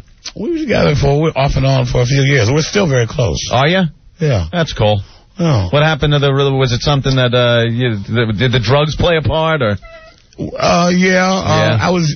was trying to stop. I mean, and she had virtually pretty much stopped. I mean, she was still drinking a little, but it's kind of hard to hang out with a guy who's out of control. Well, no, I mean, she, did she give you any of that Exorcist talk? That F me, F me, F me. You mean that she rolled her head around in circles like that? Screaming the F me, F me, F me. No. Y'all got to get Linda in here to stand. See, I won't talk. I can't. Because you guys will get her in here and y'all do the same thing. I'd love to have her in here. She's a very pretty girl. She's a very, very sweet person. Without any detail, I'm not going to ask you to, tell tales like that. You're not going to get it. But there had to be some point, especially the first time you did get intimate, where you're like, screwing the Exorcist chick. It's like, I'm gonna... no. Holy Jesus. No. No? No. See, you with your ego, you're probably like, she's probably thinking, I'm screwing Rick James. That's cool. That's cool, man. I'm not even going to touch it, man. Yeah. I'm not going near it. I hear you. She'll hear about it. She'll never speak to me or whatever. Grabbing some gravy or whatever. Mule and... Yeah, I hear you. It's a fifi, by the way. That's good. A fifi. A fifi? A fifi. Yeah, the prison badge is called a fifi. Oh, a fifi. The homemade badge. The homemade thing. Yeah, I remember what? That. They called it a fifi. They call it a fifi in the joint. Some guys can't just ring up the guards and bang them in another room. They got to make a fifi. Well, hey, everybody ain't RJ. You know what I'm saying? I hear you. I get the stuff. That's for sure. What, you think I'm going to go in there and let George or Bubba drill me? Like I said, my only knowledge of prison is Oz, and that's all I want to even. I never want to get any closer to prison than my television set. And sometimes that's too much when they're showing the guys doing each other. Who needs that, Rick? You know what? I never saw a whole Oz. No? Never saw a whole Oz. I see little bits and pieces every time I see it. I kind of laugh because it's always over-dramatized. Yeah. I mean, it's not really like, where I was, I mean, you have your sex, you have your Aryan race, and you have your Mexican mafia, and you have your that's enough for me to not want to go. And everybody does sit in their parts of the, in the kitchen or whatever. But and sometimes fights break out and people get shot, but I mean, it's not whatever. It's not it's prison dramatic as God damn. Yeah, it sounds. You know something? It's Scared Straight for me. You remember that show, Scared Straight, where they scared the kids by taking them into prison? Matter of fact, don't they have a woman on there who takes stuff from dudes whenever she wants or something? And she kind of I'm taking you. Oh, one of the guards, yeah. She comes up and just much like Rick James. And then the guys refuse sometimes. Yeah, well, she's a heifer pig. Who cares when you're doing 25 years? You don't care if she looks like Prince. You're going to do shit. Can I ask the question that everybody's been afraid to ask, Rick? What? Did you or Eddie Murphy write Party All the Time? No, I wrote Party All the Time. You did? For Eddie. You wrote that just for him? Yeah. Wow. Well, the song did well at the time, Jim. Yeah, it did, actually. Yeah? That song went to #1 against radio's permission, because radio didn't really want that song to go anywhere. I got to admit. I know you guys. See, you guys, Eddie was already a multi-millionaire. Yeah. He wasn't doing any interviews. He didn't want to talk to you guys. You guys were always trying to get him. He was saying, he was saying hell with you, and y'all didn't want to play that record. But people kept calling up, those little obvious stuff. You just can't. Nobody in the fucking world can get away with the shit y'all. Wait a minute, Rick. Now you're gonna bleep me. Hold it, Rick. We're at a dump now. We have ran out of delay. That's hilarious. Yeah. We ran out of delay. Now we're gonna have to play that with all the bleeps in it. I know. Every time you curse, they dump out of the show. But you know what? You guys, man, are incredible. You get away with We have fun. We have fun, Rick. But Rick, yes, you do. Isn't this fun though? You're being honest. We're asking some questions. It's fantastic. And no one's turning off their radio because this is fascinating. We learned that Rick James was getting banged in prison. I wish our radio was by females. I wish our radio was like this. It's a blast. We just hang out. What about talking about this show tomorrow? Yeah, definitely. Yes. Rick James is playing B.B. King's B.B. King Blues Club, West 42nd, between 7th and 8th, tomorrow and Saturday. That's a cool club, man. Very nice. Yeah, very cool. I'm really looking forward to it. See Rick James down there. Rick, I don't want to bring the mood down at all, but I do have to ask you, is it true you had a stroke in late 98? Yeah, I did, man, about 2.5 years ago I did, in Denver, yeah. Wow, must have been minor. Thank God. No. No? No, it was, I broke 2 blood vessels in the back of my neck. The cerebellum and the medulla. I was in the hospital 7 months. Wow. And damn. I wasn't able to walk. I wasn't able to see straight. I wasn't able to write. And I did 5 months of rehab. It was a very humbling experience, I must say, Wow. And I can't say what it was from. The doctor said I moved my neck, maybe. I moved my head too much. Don't say that. I'm not even going to move now, see? No one's making everyone scared. Yeah, because we all wake up in the morning and kind of, you crick the neck a little bit. And you can't move all day. Now I'm going to worry I'm going to have a stroke. But, it was very hot at this place. And, Denver's pretty high up, Oh, it was in Denver, yeah. It was in Denver, Colorado. But, I did. And it was like... It took me 5 months to, just to be able to catch a ball or just to be able to write my name. Rick, walk us through it, though. You wake up in the morning and all of a sudden you know something's wrong? No, I went off stage, man. I went off stage and I felt fine and I went back to the hotel. And a guy who works for me named Tom, I asked him, I asked him to rub, my neck started. I said, would you like try to get that out? And then he touched it. I just didn't even want to be touched. I went to the window and it just seemed like I drank... I never had, but it seemed like I drank 40 bottles of bourbon, so the whole room just went top, and there was no, yeah. And then I went to the hospital, and I walked out of the hospital, and the next morning I, couldn't, Why, they misdiagnosed it? Yeah, they sure did.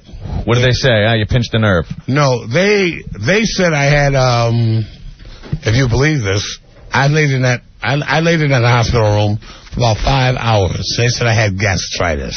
Gas. Jesus, or something very close. Right. To that. And they gave me this bottle of stuff to take. And I walked out. And I walked back to the hotel room, and I was fine. I took the car back to the hotel. Then the next morning, the right side of me cringed, and it was just a weird thing. And when my old lady picked me up in L.A., she said she didn't reckon I was in a wheelchair. And I couldn't focus. The whole room was still moving all around. And She wanted me to go to the hospital then, but I said, well, I'll wait till the morning. In the morning, it was the same thing. They took me, and the doctor said, really, she brought me right in the nick of time. It was a bad scene. I didn't ever think, that was... Did you do anything about the first doctors you saw? I really felt like suing them and going through all of that, but I don't know what a friend of mine told me. Even if I did, it would only be so much money. There's a law in Denver. Yeah, because they really didn't give me the EKGs, and they didn't... Maybe if they got a little earlier, it wouldn't have been so long. I'm going to tell you, man, the honest thing about it was, man, the way I felt, the way they threw me on a gurney was like, here's this drug rock musician, and it was a drug thing, and here's this cat, and the hell with me, the way they threw me around. Wow. I felt really... almost racist overtones, because it was kind of sprinkly rain. They had me laying out in the rain a little bit, I felt a little disgraced. Not many of the brothers in Denver, huh? No, not a lot of brothers in Denver, baby. I wish, Okay? Did you lose any sensation or anything? Yeah, on my whole right side. I mean, I still have a little problem with my equilibrium, but hey, God is good. Things are good, man. I mean, I'm back on the road, and I'm having fun, and, I'm here with you guys. Very cool. Whacking the wok and pulling whacking the and jacking. And the meat is muffing the moon and chilling the liver or whatever. Whatever it takes, man. You guys got the words. And you better stop watching Oz. I'm telling you, leave Oz alone. We love the Oz. Frightening show. God, Rick James. You want to take some phone calls, Rick? I don't know how much time we got with you. They're saying 5. Sure, man. Yeah, of course. Can you hang for a little longer? Yeah. All right, let's... With you guys, I wouldn't want to leave. All right, cool. Let's go to Paul. Hey, Paul, what's going on, man? Hey, guys, what's going on? Hey. Excuse me, Mr. James? You can call me Rick. Oh, okay, excuse me, Mr. Rick. You can call me Rick. Did you ever see the movie Fear and Loathing in Las Vegas with Johnny Depp? Oh, that was a good one. What was the name of it? Fear and Loathing in Las Vegas. A lot of Fear drugs. and Loathing in Las Vegas. No, I never saw that one. It's a must-see on the rental. Anyway, right next to that, and Rodney Dangerfield, you are the world's greatest thing to ever come out of America, sir. I never heard that. What? I want to thank you very much. Compared to Rodney. Thank you, man. Thank you, man. Thank you very, very much for that compliment. Hey, God bless, man. Thank you, man. Thank you very much. And I hope you come to the show tomorrow or Saturday. I'll try and make it, sir. Try and make it. Introduce yourself, man. Yeah, BB King Blues Club, West 42nd. That's the kind of stuff that keeps me going. Hey, and you were born and raised in Buffalo. We're on in Buffalo now, Rick. Oh, really? Ooh. Yeah. God, I'll never be able to go home again. You know what? I may get arrested when I walk out of here. Yeah, you just might. So you're the guy knocking out all the seals and for. Okay. Hey, we put together a fact sheet. We all got together and then try to figure out what we want to talk about here. Is it true your mother ran numbers for the Italian mob? Yes, she did. She ran numbers for the gangsters, and she fed 8. She raised 8 children by herself from it. From running numbers? From running numbers, and I'm proud to say she also played numbers too. Oh, yeah? What you know that is. You go to sleep, you dream, and you wake up and you play a number and you hit. Well, she did that too, and she hit off all of us, and she made a very, very lucrative. Sent my brother to Georgetown University, top law school. Sent my sister to the top accounting school with CPA. She did very well. Yes, she did run numbers. I'm proud to say it. Numbers runner. Yep. Nice. Yeah, my family did that too, but I'm Italian, so it was the law. No, we had to pay y'all. That's it. Hey, John, you're next with Rick James. What's up? Hey, how you doing, Mr. James? Listen, I was wondering, what do you think about MC Hammer making all that money off this song? Well, number one, he didn't make as much money as you think. When someone does a song of mine, they have to make a deal with my administrator. MC Hammer did about an 80-20 deal. Where he made his money was when he was touring. I make the majority of the money when they do a sample deal, okay? But what he did wrong was buying helicopters and guns for the Oakland police. And horses for $500,000. Man, that guy knew how to spend his money. He was a total fool. And really, the thing I'm really pissed off about, I got paid very well off that. And but the thing I'm really mad about, he never ever really once said one time that it was a Rick James song. He never because he won awards for that song, right? No, we won a Grammy together because he put himself in as one of the writers. And but he never said, he said, I read one magazine, he said, I took a Rick James guitar lick. What? But yes, he paid very, very well, and he got very, very broke. I say that another great behind the music was him. Now he's a preacher. Buying that goddamn mansion that he bought, and now he's a preacher. And brought the Oakland police guns and helicopters. Yeah. Hey, here's something, you're gonna kill some more blacks. Wow. We know you need help. I know you need help, so here, you can't touch this. Go kill some more of the blacks in Oakland. Here's some helicopters and guns that I made off a Rick James record. Go kill them. Seems like you're holding a grudge there. Well, hey, God bless MC Hammer. Like I said, he's preaching now. They all go to God when they get broke.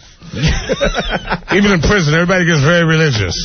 Yeah. They all become Muslims and Christians, and when they get out, it's you son of a bitch. You probably got a little more spiritual, but you didn't go the whole route, right? Well, I was born Catholic, so I got messed up. My head was messed up from the jump. Not me no Bisqueco spirit. I was an altar boy, man. Right. But I'm a true spiritualist. I truly believe in God, and I try to stay taqwa. God conscious everything I do, and I just try to be a good person, man. I think everybody was expecting after your hardships for you to come out and have the collar on and just start preaching the words of Jesus. No. If anything, I'm just preaching for people, man, to have fun, man, and just do each other better, man. Love each other. That's all. That's what it is. See, a lot of the Rick James songs are just all purely about effing, which I think was great. No, that is totally wrong. Yes. That is that is totally wrong. Man, I've written songs about MXRs, ICBMs, a missile. I've written songs about dropping nuclear. Everyone knew what that missile was. A big slung, Rick. I got the metaphor. I've written songs about Mary Jane. I mean, Mary Jane slang for that. Every song. I know where you're coming from. In other words, what you're saying is every song I've ever written has to do with Poontang. Right. Poontang. You are so sick. And I thought I was really doing writing some politically people that want to just scratch the surface might see that, but you look deep like me, you realize everything's about effing and his hog. Right. That MX missile, that's your mule, man. Is it? You're going to go crashing into some bags with it. Even the Mary Jane girls. Right. Now, My House, okay? Yeah. That was, I wrote a song, My House, for the Mary Jane My girls. House, that's the a house vagina. For your missile, which is, No, that's My House is a vagina. Right. And the key that unlocks the door, that is the Penario. That's lubricant. Exactly. All right, so, in that case, yes. Where are you coming from? Exactly. Because her lover wasn't home. Probably someone like you whacking the whoop. Benching the meats and pulling the gruel. Jack. At the Fifi. I hear you. God, this is a lot of fun, Rick. I got to tell you. Let's go to John. John, what's up? Hey, John. My name's Mark. Oh, all right. What's up, Mark? My name's Geronimo. Mr. James, you and I had met at a party one time. Oh. Do you recognize my voice? No, I guess not. Oh, yeah. It's deep. I know that. At a party, were you tied up in a closet being burnt with a crack pipe? No, it was never like that. It wasn't like that. Everybody's got a misconception about bass and crack. Believe me. Tell him, John. You know what? It's so hysterical. I got to bring this up again. The freebase people just look down on the crackheads. Because crack is garbage and freebase is real cocaine. I didn't spend $1 million on that crap for nothing. Tell him, Geronimo, we learned something in our addiction, didn't we? The thing is, it's like driving into a brick wall at 100 miles an hour with a Rambler or a Lexus. Crack, you're still dead. Crack is no. A little more style crack on the way into the wall. Poor man's freebase. Yeah. Okay. Mr. James. Yes, sir. You came out great. I mean, out of prison and everything like that. But when we partied together, it was years ago, man. Many years ago. The drug situation, everybody thinks when you take that one puff, that's how high you're going to get. That's untrue. It's all in reference to the person doing it. That's right. And I'm not, saying people should do it or shouldn't do it. It's up to them. That's true. And in reference to torturing, man, a girl who gets tortured after doing crack, she must be bugging her brains out. There's no such thing. But you're a great guy, and they just twisted things around. I knew it wasn't true about you. Thank you. I just hope that... Thank you, man. Yeah, I'm cool, too. But, hey, Florentine, where'd you party with Rick James? What'd you say to me? Where did you party with Rick James? What was the first word? What'd you call me? Florentine. Florentine. You sound like a guy, that we know. My name is not Florentine. No? My name is Geronimo from Westchester. All right. Thanks, bro. And he's not going to tell you where we party together. What do you think he's going to tell you? Yeah. Chris has a question for Rick James. Chris. Hey, what's up, Rick? How's it going, man? What's up, Chris? I have two questions. First question is it true that you gave it to Aretha Franklin in the back door? What? Is that a rumor about that? Is that actually a rumor? You know what? Didn't I tell you this boy was gay when he got all? Didn't I tell you he was going to give me some kind of... Listen to me. What is this back door stuff with you, okay? What kind of fetish do you have with this back door? Be proud, be proud of your homosexuality, okay? No, I mean that. Be proud of it, okay? Whatever you are, be proud. Stand strong. Come out of the closet. Wave your freak flag high, boy. But don't call me up asking about Aretha Franklin in the back door. Next question. Give me somebody with some pride. Wait, Rick. Relish your gayness, Chris. He's talking about the balloon knot there, Rick. Dude, she still walks, so obviously he didn't give it to her in the back door. You know what? I would love him to get with Aretha and ask that. Yeah, she'll kick his ass, right? Have his ass rolling all over here. Did you show Aretha some respect? All right, what's the next question? All right. I don't know if he's having fun anymore. Well, he said he had two. Yes, he is. I blew him off for you. Oh, well. Yeah. Joe's been waiting an hour to talk to you. Joe, what's going on, bro? Hey, what's up, man? Rick, man, you one of my biggest idols growing up. But are you completely clean now? As far as I drink a little wine every now and then. How about some weed? What are you offering? You got some Mary Jane? You got some good Mary Jane? Weed. Mine go outside now. You got some good Mary Jane? You gonna have out in the front for me? Well, hey, we got a stairwell, Rick. That was like we take it out to the cool stairwell. How you feel about all these new rappers like taking your gimmick and getting on Casey Kasem Countdown? I never heard you on that. I've been on Casey Kasem Countdown before. Well, now it's like every other song is like a rap song on it. You ever heard them? I'm going to go smoke some freebase with Rick James. Hi, I'm Casey Kasem. No, I don't really know what's going on with Casey. I mean, the things have changed, man, in 20 years. Right now rap and hip-hop is happening, and what do you think of it's all good. What do you think of today's music? It depends on what today's music we're talking about. Who you like and who you... come on, Rick. Who you not digging? You know it's all whack. Welcome back to the countdown. After watching his best buddy, Notorious B.I.G., get smoked and assassinated, P. Diddy continued and forged on with his bad boy family. Exactly. So here's P. Diddy and Black Rob in at number 10. Come on, man. You're the real master of the street. It's fine. Okay, well, let me just put it like this. There's some rap out there that is positive, but when rappers get out there and use the B word and the N word, and when they talk about shooting each other and they talk about AKs, that I completely frown down on, okay? Totally. So, there's probably more negative rap out there than there is positive. See, but they'd say we're just keeping it real. Yeah, they can say what the hell they want to say. They're taking it from the streets, what they grow up with, well, you know what? And then putting it on You know what? Most people that say the N-word has no idea what it means because it has nothing to do with black or ignorant or anything. They have no idea what it means. A nigger means foul fish in Swahili. In the World Translation book, it means foul fish. It has nothing to do with ignorant. We used to call ourselves that out of an endearment thing. White people took it as a derogative thing, number one. So they don't know what the hell they're saying. Number two, every woman to me is not a bitch. My mother isn't one. My sister isn't one. And my old lady isn't one. And I hate to hear that word. That one that says you kidnapped her is one. You could call her a bitch. Yeah, dude. She's the only bitch I know. Call her a C-word. That one. But that's the only bitch I know. But the bottom line is that black music is where it is basically one reason is because the government has taken musical instruments and stuff out of schools.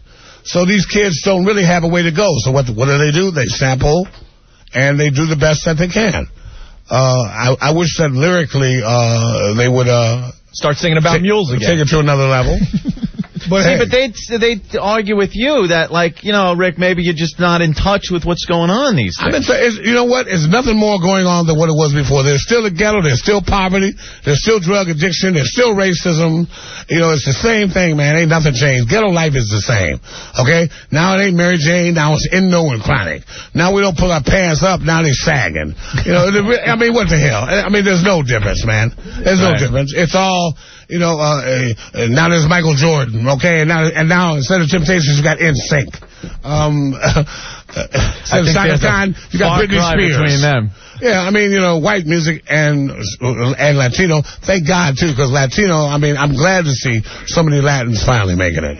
But white people have basically taken over R&B. I mean, R&B is basically on the back end. Just that wimpy stuff like NSYNC and and Backstreet and Britney Spears. Rick, no one's listening to that.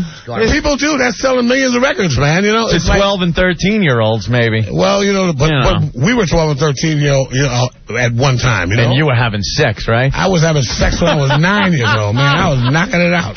You know, wait, 9 years old. Wait, slow down. We got to hear the story. 9. You didn't lose it at 9. Yeah, I did. Holy jeez. To who? A girlfriend of my sister. I wrote a song about called Ghetto Life. A girl named Nancy. You know what's interesting, too? His age matched how many inches he was packing at the time, too. Which is so disturbing for me as a white guy. You know what? It's funny because a lot of guys talk about their first time. They act like they're Don Juan. The first time I ever had sex, I put it in every orifice I could. I didn't know what hole to put it in, right? And then when I thought his big climax was coming, I leaped up out and ran to the corner of the basement and thought I was going to the bathroom. Nothing came out, so I went back in. And that is the living truth. God damn it, that's funny. That's true, man. Look, I don't know what they dumped out of. We will replay that with you. Didn't know. Well, he didn't know the sensation that was coming up was him getting ready to finish. So he got out of the bed, ran away into the corner. It wasn't a bed, it was a human being, man. There you go. There you go again. There you go again. I was just trying to clean it up a little bit. Going with that muffin and moof again. The Fifi. The Fifi. So he thought he had to go to the bathroom. No, she was a friend of my sister's, and it was really... How old was she? She was 14. And she was a friend of my older sister. Woman. And it happened in the projects in Buffalo. And, I'm very... Fruit Street. Maybe that's why I've always had a thing for older women or something. I don't know. Yeah. Muffin the moof. Muffin the moof. Slapping the strip. Jacking it. And Mr. Me off. Rick James is playing BB King Blues Club tomorrow night and Saturday night, Anthony. Turn that radio down. Hey, Mary, what's up? Hi, guys. Sorry to bother. You know what I wanted to ask? Is he going to write a book? And if he does, you guys should do the interview. You are too funny. Well, he said that earlier. Mary, by the way, yes, I do have a book coming out. It's called Confessions of a Super Freak. Should be out this year. Excellent. I can't wait. And a woman by the name of Suzanne DePass, who did all the movies that we did at Motel, Mahogany, Ladies and Blues, Temptations, Jackson's movie. She's doing the movie, so hopefully that'll be done within a year or so. Who's playing Rick James? They're talking to that. Did you ever see Sparks? Yes. Or Dead Presidents?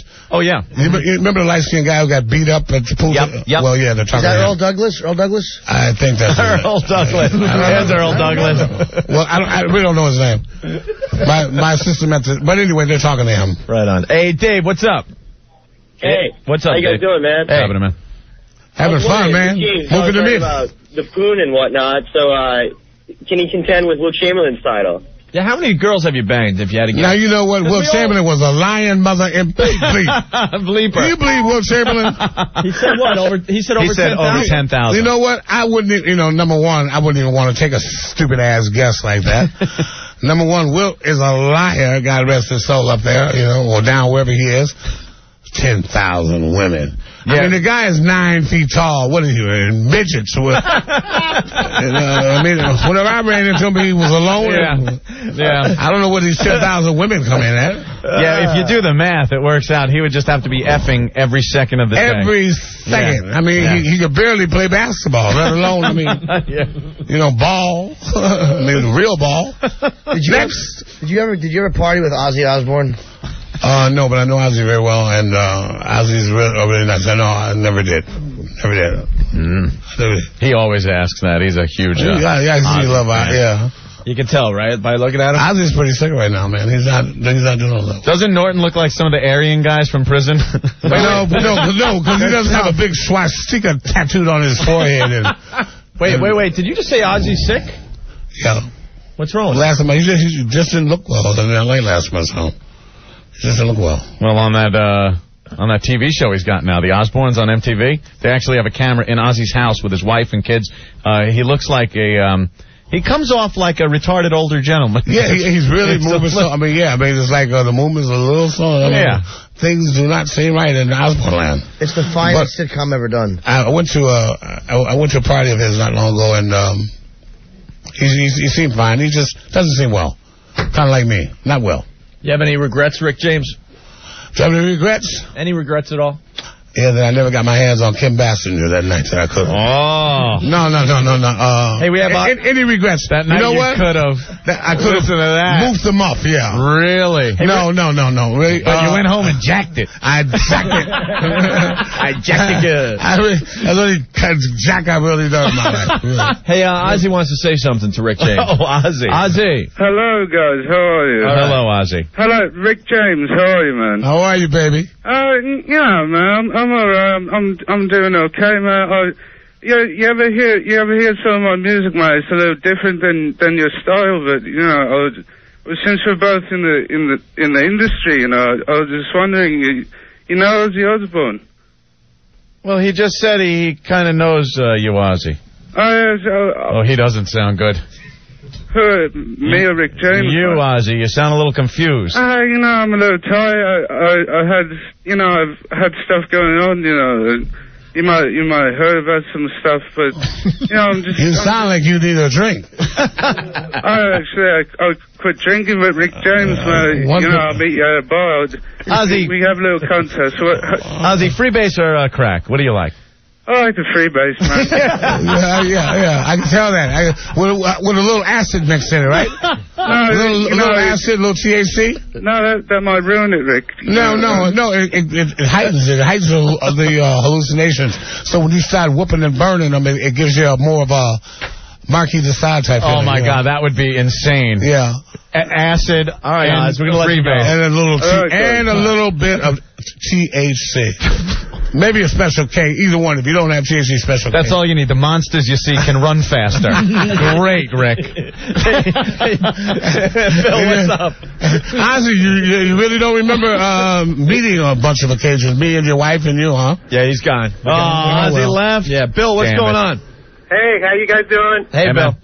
Hey, love your show. Cool. Thank you, Bill. I look forward to it every day, getting off work, driving home, so I can listen to you guys. You guys crack me up. You listen to these guys every day? Are you okay? Isn't that sad, Rick? What? Except Nortons, you know. I can't stand him, but we can't have it all. If I didn't have to be here, I would not listen to this show. I swear, the only reason I listen is because I'm here. We should tell Rick what we're doing tomorrow on the show. What? We're torturing girls all day. Oh, man. This has nothing to do with... You have to invite me because there's a way you have to tie them up, and there's a way that you have to, like, stuff their mouths so they get...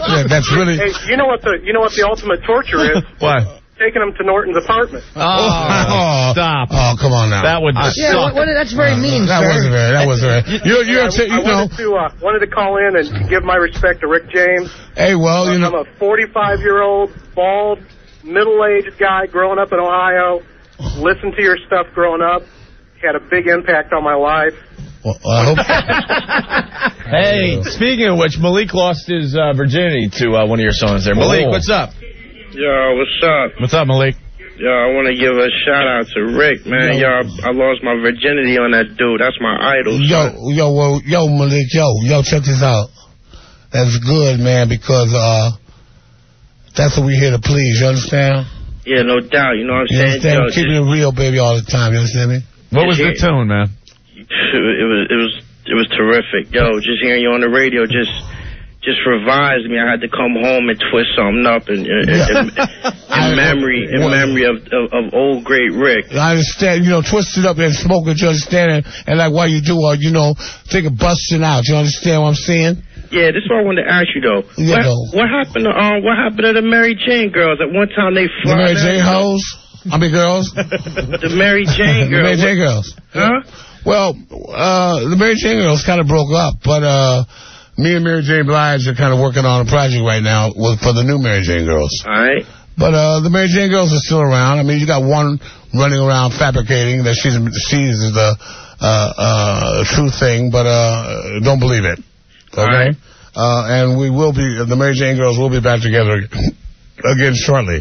All right, yo, and another thing. Hey, what's that, baby? Yo, what I gotta do to get in to see the show tomorrow, man? Yo, you gotta come up with some Mary Jane. I'm saying, listen. You understand what I'm saying? You gotta come up with the real thing too. Yo, go down to BB King. Not that zoo dirt. Son, I was up there. I came to see O&A because I listen to their show. I'm a brother in the hood trying to help out with the other man, and I came up to the show. and they didn't let me in because they having some meeting. And I had the R. Kelly tapes. What? Oh, Ken ruined our viewing of the R. Kelly tapes? Yeah, son, yo, I had the R. Kelly tapes. I told Stink, yo, I was like, I got something for you. Hey, we got to get Malik into the show tomorrow. Come on, you know what, Malik, come see the guys, and they're going to get you in, baby. All right, hold on the line there, Malik. We'll see what we can do for you, all right? All right. Yeah, I got to ask him a question. Malik? Put Malik back on. Yeah, okay. Malik, Yo. you're from Asbury Park?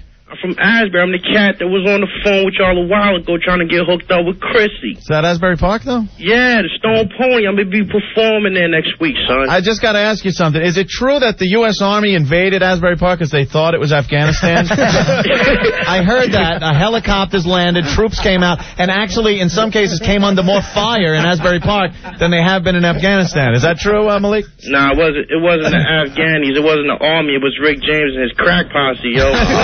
Yo, see, there you go, man. Cold now. Matter of fact, you can't come. Yo, man, check this out. Hey, yo, Rick. Don't show your face at the joint, baby, okay? Hey, yo, Rick, don't do that to me, No, bro. come on, baby, because I got somebody who's like 6'7" with muscles and he's dying to meet you. Yo, I'm only 5'4". No, well, why you want to come with the crack jokes, man? Come on. Now, didn't we just finish explaining crack is for poor folks, but free base for rich folks? You right, Rick. Okay, all right. Say you sorry, Malik. I'm sorry. All right, assalamu alaikum, my brother. We'll see you tomorrow, Rick. Hold on. Malik, I'm sorry.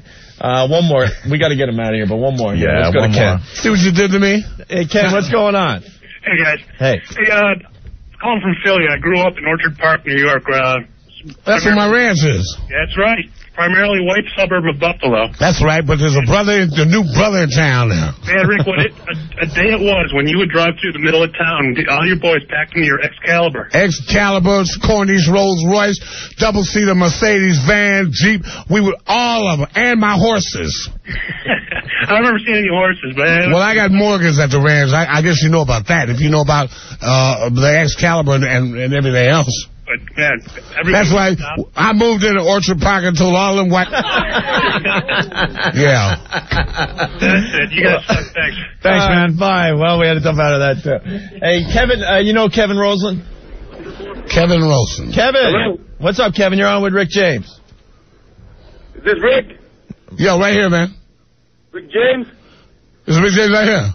I'm sorry, man. I'm on a cell phone in Buffalo, New York, man. How are you today, sir? What's happening, man? How's below, man? It's fantastic. Rick James, I was the gentleman that used to take care of your mom at 274 Delaware. I'm very good friends with Penny Johnson. I did your first stage, Stone City tour at the Pierce Arrow Building. I introduced you to Luis Continelli from Courier Express. That's right. That's true. Trade athlete, young men of your bodyguards. Kevin Rose, your 6-time world super heavyweight kickboxing champion. That's right. Good afternoon, sir. That's right. Yeah, that's right, Kevin. Yes, you are, man. Yes, you are. Yes, you are. What's happening, Kev? Not much, man. I'm back in Buffalo running the Buffalo Athletic Club. I got 3 kickboxing schools in Buffalo, and, you know. Well, it sounds like he's doing very well. I was born No, this guy, this is a real good guy. I love you. Hey, I love you too, baby. Hey, look, you know, Kevin, I don't know if we're going to be playing Buffalo this year, but we're going to be playing close. Why don't you come on by and see me, man, as soon as you hear about it. Definitely. I was at your house several times with Luis Continelli. Remember Luis? Of course, with the Buffalo Courier News. She's still a good friend of mine. All right, Kevin. Thank you. Thank you, gentlemen. All right, Kev. There goes Bye-bye. Man, you guys are deep in Buffalo, ain't you? We're all Yo, Buffalo, what's happening? You know what? You just realized. For all you player haters out there, I still love you. Don't be mad. Don't be mad because I'm black and I'm rich and I look good. Don't be mad. Don't be mad about the Stone City Band. Don't be mad. Don't be angry. Hey, John, what's going on? I'm just calling. I'm from Boston. Yeah. And, used to listen to you guys up here. Yeah, we're on in Boston as well, there, Rick. Damn, y'all all over the place. Y'all really syndicated. Yeah, I know. They weren't lying to me. Don't say it too many times. They might realize it and say, what the hell did we do? What, are we crazy? Go ahead, John. I was just seeing if you guys had a new Bonics dictionary for me to understand this interview, guys. Leave it to friggin' Boston. Right. Well, you know, we're Harlem Square, you know. I'm from Saudi. Yeah. Okay? Yeah, you from Saudi? I'm from Southie. I'm from around that area, though. Yeah, I figured. At least we got a basketball team here. The one place Rick James will never perform. Woo, no, you know, hey, you know what? I played Boston. Check this out, man. I played Boston And I watched the Boston police that beat them down on horses. They wouldn't let Michael Jackson in Boston, okay? Yeah. That's how racist they are, all right? Boston's a hell of a city, man. Boston is no joke, okay? They will beat you down. You cross over to that bridge, Tracy Chapman said it, you cross over that bridge and that's your ass. They don't care who you are. Bill Russell, my ass. Cross over that bridge 3 o'clock in the morning to see what happens. Okay? You got it, man. But we still love you, Boston. One day I will be back. All right? Oh, too much. I can't run a brother away forever. Well, Rick, we're being told to get you out of here. Yeah, Rick, man, thanks you know so much. All I can say is, man, I've had one of the greatest experiences and greatest times on radio with you guys. It's been a lot of fun, man. Let me tell you, thank you for being honest and open with us. Yeah, you guys are the same, man. Most guys like yourself, I thought I was going to come into it and see a bunch of just square white boys behind a microphone. And I find I got a brother over here who's woofing them up. And they don't know what they're still doing. Pulling it after all the watching eyes. I'm loving you guys. And you learned about Fifis today. And I'm worried about Fifis. Right. So I have to talk about that on stage tomorrow. Anybody have a Fifi? All right, here's the deal. So Rick James is playing B.B. King Blues Club, West 42nd between Friday and 7th and Saturday. 8th. Tomorrow and Saturday, right? Yeah. That's right. The book's coming out, autobiography. Yeah. And new record. I don't even know the deal with Well, there's a live album out right now, Street Songs, and double album. There's a live album, so go out and get that. Okay. That's standing right in front of you. Yep. And what else? Well, there's just going to be a bunch of, there's a Millennium album out. There's a new Mary Jane Girls Greatest Hits out. There's a new Cheetah Marie out. It's really nice. And we want everybody to come to B.B. King's America. We're going to have a serious party for the next 2 days. Yeah. And if you want to come back tomorrow, we're torturing girls. And you know what? I like that. Why not, man? I have a feeling he just might show up tomorrow. Stop by tomorrow, man. I will. As long as I don't have to go back to Folsom. No. All right. We'll take the blame. All right. Here's the barrel right here. Y'all defecate and do everything on that porch shop. Yeah, we put girls and she's in all there. about, well, I'm just doing it for the money.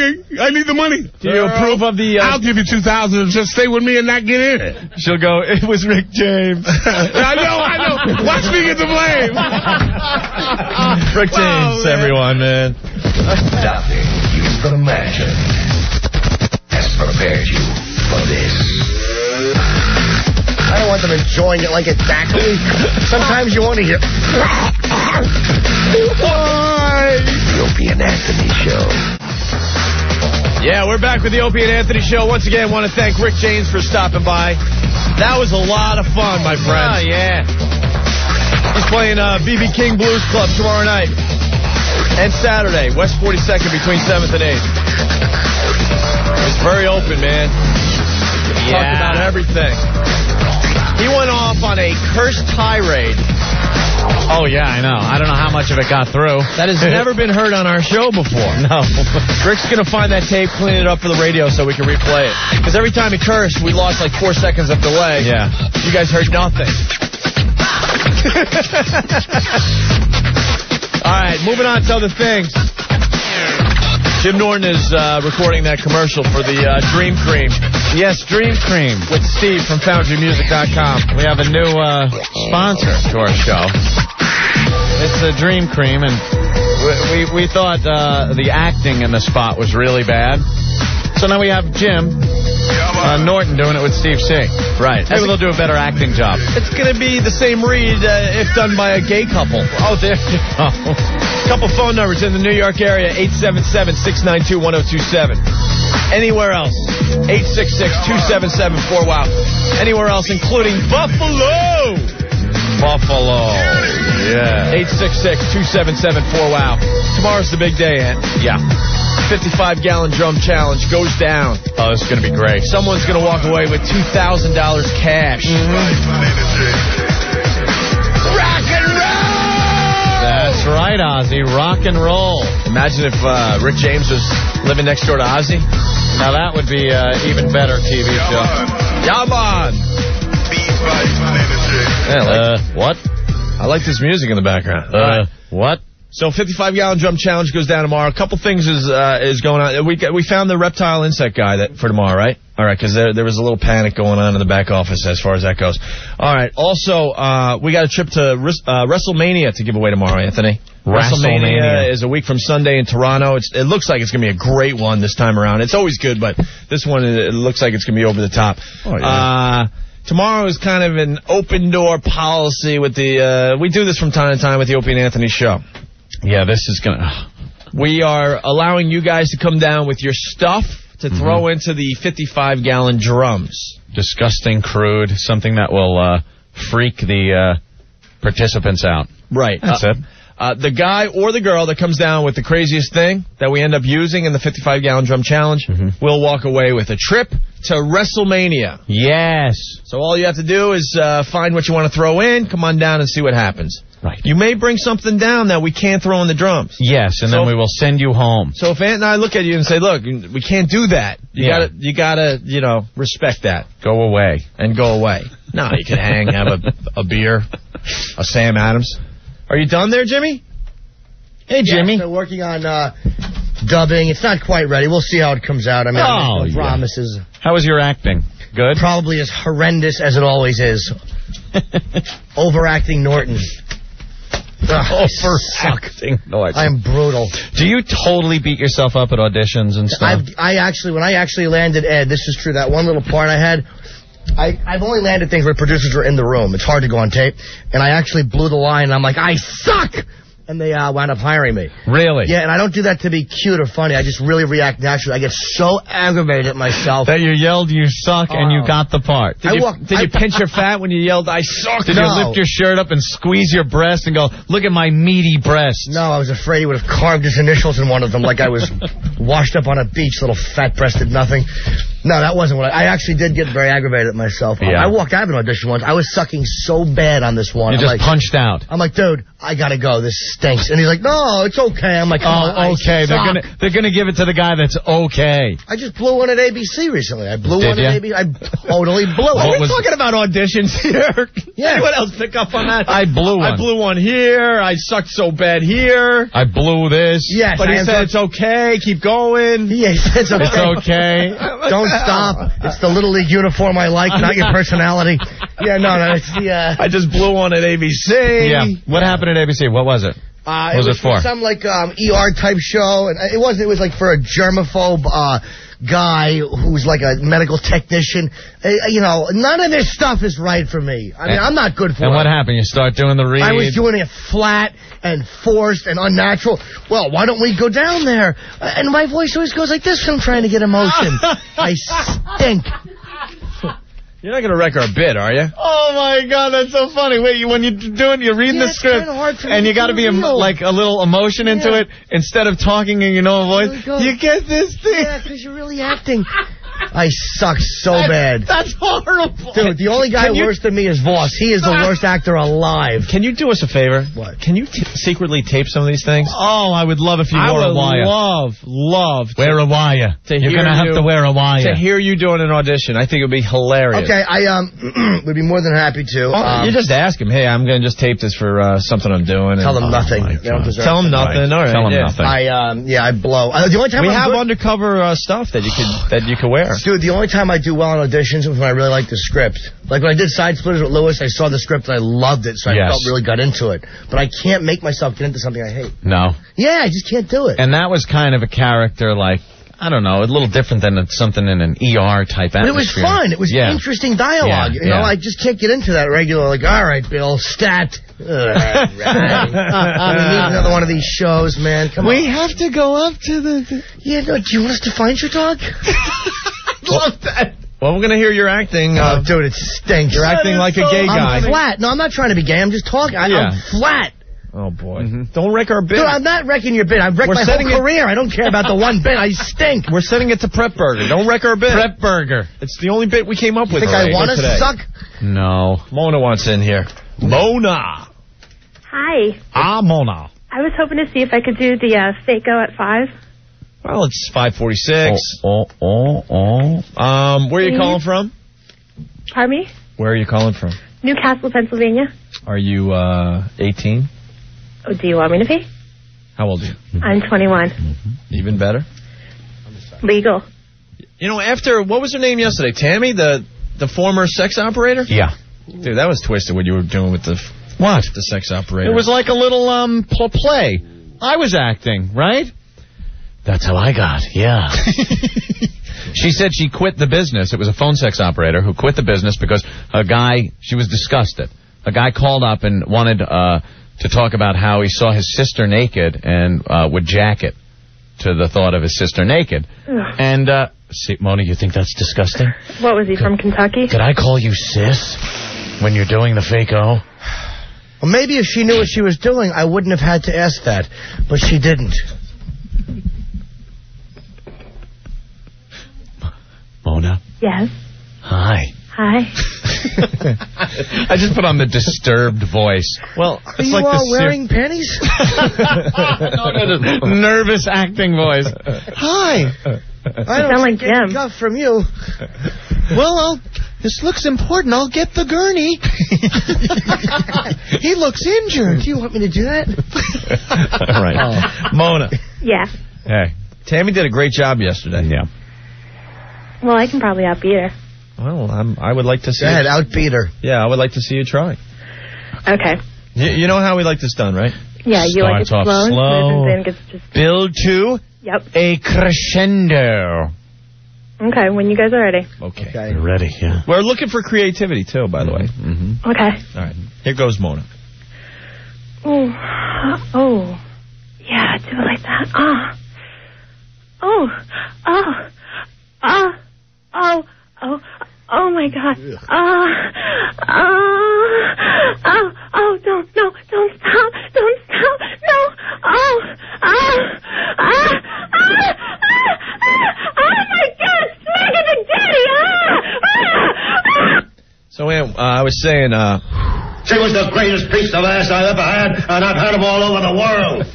Can I say for the record, the kerplunk of a miscarriage in the toilet would have been sexier. You know what? Did she say something about, oh, Big Daddy, or? Yeah, just, big chocolate. You know what? Yeah. Now we scared off all the girls. No. That gives the girls that want to call and participate a little idea on what not to do. I don't like anything that's over the top. I like the voice. I don't like, oh my God. It's not natural. Big Daddy! Yeah. What? No. Quiet. Quiet. Are they done with your commercial? Because I want to play the first one, and then the second one, it'll be fun. Muffled moans as if they're coming through duct tape over the mouth. It's nice. Where you could barely make out, help me, no, please stop, I'll give you anything. It should all be spelled like with M-M-M-M-M-M-P-H. M's and P-H. Are we talking about Rick James? This is basement, or? Super Frank. Okay, Linda. Hey. Hi, Linda. I heard that Rick James interview. You guys give the best interview that I've ever heard in my life. Oh, thank you. That was totally awesome. Well, that was fun. Rick was being very honest. That one was easy. That was a lot of fun. That was excellent. He wasn't being one of those people that don't talk. I hate when people come on a talk show and refuse to talk. You know, stick around, Linda. There's like a 30-second piece that didn't make the radio. It must have been completely dumped out of the show. Rick, I don't know what was going on in his head, but he lost his effing mind. I think, you know what happened? He said the F word once, and we didn't dump out here. Right. Because we know they were dumping out down the hall. We want to save this dump. Well, we figured Ned Flanders would get it. Right, Ned Flanders down the hall would get it. So we have our dump button here, but we were saving this dump for a little later because we kind of knew he might curse. And when we didn't react to the first one, he just assumed you could say the F and S word on the air and kind of spoke accordingly. There was a few combos. Yeah. Impressive combos. The F's and S's, and I think New York might have gotten his treat. He did a today. He did an FS combo that was very good. Mm-hmm. Very good. All right, Linda, thank you. Thanks. All right. Bye. It's not like this is satellite radio where you can say whatever you want and never lose the signal. Are they done with the commercial? Ben, find out where they're at.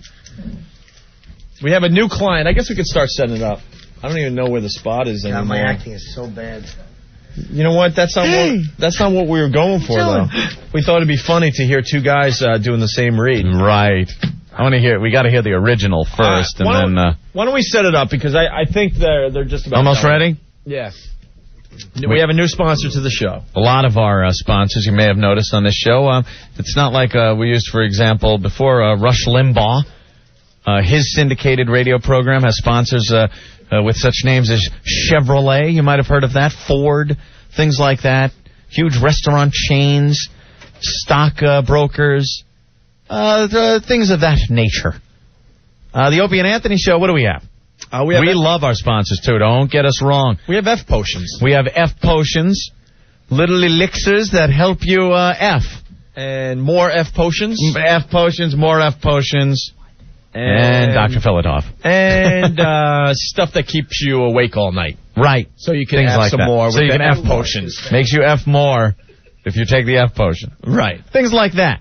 Some of the things keep you awake all night, and you could F with them. Jim, what the hell? What's wrong? Ben.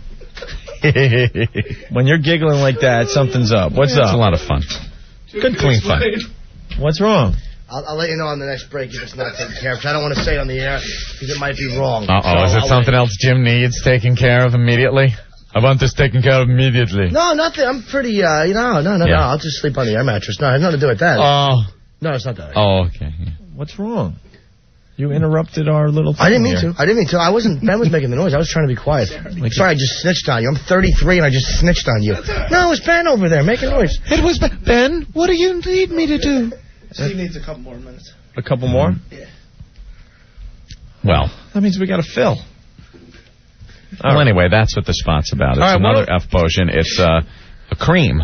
Yeah, it's called cream open. It's called the Dream Cream. Where's the Dream Cream? Where's the Dream Cream spot? We can talk to Tammy from yesterday as we kind of stall a little bit here. Okay. Tammy, what's going on? Hi, how are you? All right, Tammy. How are you? Did she say that yesterday and I said the same thing? Yeah. Yeah. That girl could not top me whatsoever. That was horrible. Didn't that suck? Yeah. That was so sad. Yeah, Tammy, why don't you show everyone how it's done? All right, you ready? Because we need a fill here. Yes. Okay. This is how it's done, ladies. Oh.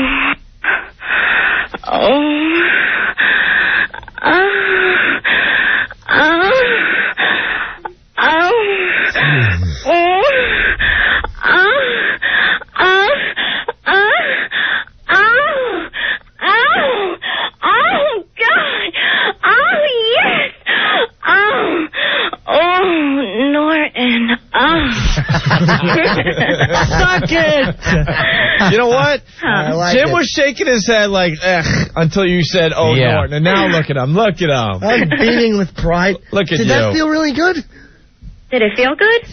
Who cares? It was acting telling exactly. you that. Very good. Notice? Thanks for helping us out. No problem. All right, and I think I'm in love. No, she was good. All right, obviously we got to stall a little bit, so why don't we take another break? Oh, damn it. We went a long time with Rick James, so we got to play a little catch up. What are they saying? Nothing. All right. When we get back, we'll do the whole Dream Cream with Jim Norton and Steve reading it another way. Okay. We think it might be funny. Mm-hmm. Hopefully it will be. Are you ready? Opie and Anthony are going to touch you where it's dirty. Take it like a champ, okay? The Opie and Anthony Show. NEW. You're checking out the Opie and Anthony Show. Little POD. Boom! Man, we got lots of shows still to do today. We got a Sucks to Be You, an Unlucky Lottery, a Bitches That'll Get You's combo thing. Combo. We got the girl from, where was she from? I guess the Philly area. Yeah. That wants to lick chocolate off the toilet bowl. Not off the seat, Anthony. No, off the actual bowl. This will be smeared just above the waterline of the toilet. And she will then lick the chocolate off of the toilet. And she'll be in the 55-gallon drum challenge. We're going to do that in a few minutes. We got a 6 o'clock queef standing by. Should we do that right now? Oh, we got the Rick James audio that you didn't hear during the interview because he was cursing like crazy there. That's a quick thing. We should do that. Yeah, wow. What do we do? Where do we go?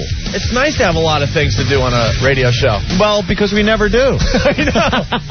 Usually Ant and I, fumbling, trying to fill time. Right. Lisa, what's going on? Not much. Hello. Where are you calling from, Lisa? I'm calling from Dale City, Virginia. Nice. Virginia. How old a gal are you, Lisa?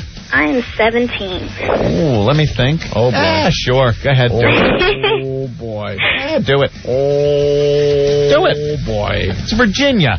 Oh, age of consent there is 10, you idiot. Boy. No, it's not, though. Doesn't matter. I know the laws. Am I too young for you guys? No. Oh, okay. Not at all. Oh, no. I know the Haven't laws. been for quite some time. That'll make a promo. I actually wanted to call in for the fake out at 5, but I didn't quite know what it was called, and I... So what do you want to do? my chance. What do you want to do right now? I was going to do the 6 o'clock queef.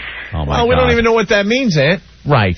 I can tell you what it's going to sound like, though. You ever blow up a balloon and then you hold the end and let it go... when you let the air out? That's what that's going to sound like. 17.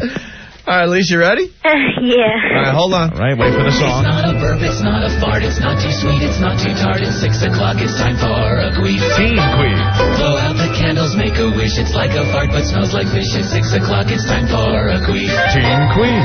Undo your pants, let them drop to the floor. Tense up and let yourself roar. Teen queef. Lisa. Yeah. From VA, whenever you're ready there. All right, I hope I can do this for you guys. Okay, shh. Put the phone close. Shh.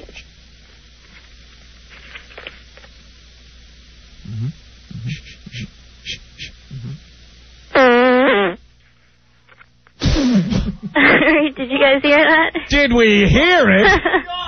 It's not a burp, it's not a fart, it's not too sweet, it's not too tart. It's 6 o'clock, it's time for a queef. Blow out the candles, make a wish. It's like a fart, but smells like fish. It's 6 o'clock, it's time for a queef. Undo your pants, let them drop to the floor.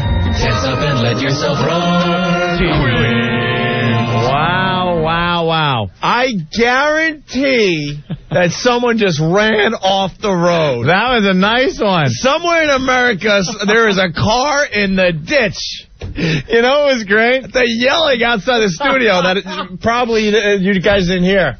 You know, the funniest thing is, we're sitting there because you're waiting for it to happen. And there was kind of a long delay from the time she said okay till the time it happened. So I'm listening real close because maybe I'm going to hear something that is barely audible. So I'm listening going, did she do it? Was that it? Was that... When it comes out, it's like, wow. It's like an elephant. Yeah. What a great one. Well, she's got a great career. She's young. She's getting started early. Rick, I know you're running around like crazy today, but you got to get that. We got to hear that We again. never replay the quiz, but I got to hear that. Got to hear that again. That's great. All right, now what do we do? It was beautiful. We got the... all right, Ed, you know what? And I've heard them all over the world. We got a potpourri of bits here. We could do the Rick James thing now. She was the greatest piece of ass I ever had, and I've had them all over the world. Why you get the hell out of here?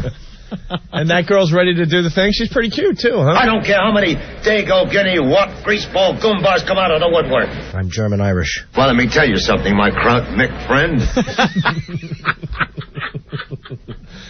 We still don't have You Can Act Like a Man? You can act like a man! What's the matter with you?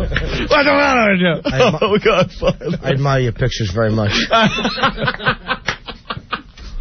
Godfather, I need that picture. And the girl. What am I going to do, Godfather? What am I going to do? You can act like a man! What's the matter with you? He smacks him in the head. Ah, my voice, Godfather. All right, Ant. We got Rick James. Rick James is playing BB King Blues Club tomorrow night and Saturday, West 42nd between 7th and 8th. You know what? We just did a great interview with Rick James. Oh, he was great. Came in here with his olive oil charm. What was that? What was the line? His olive oil skin and his guinea charm. And his guinea charm. And she ran off just to make me look ridiculous. A man in my position can't afford to be made to look ridiculous.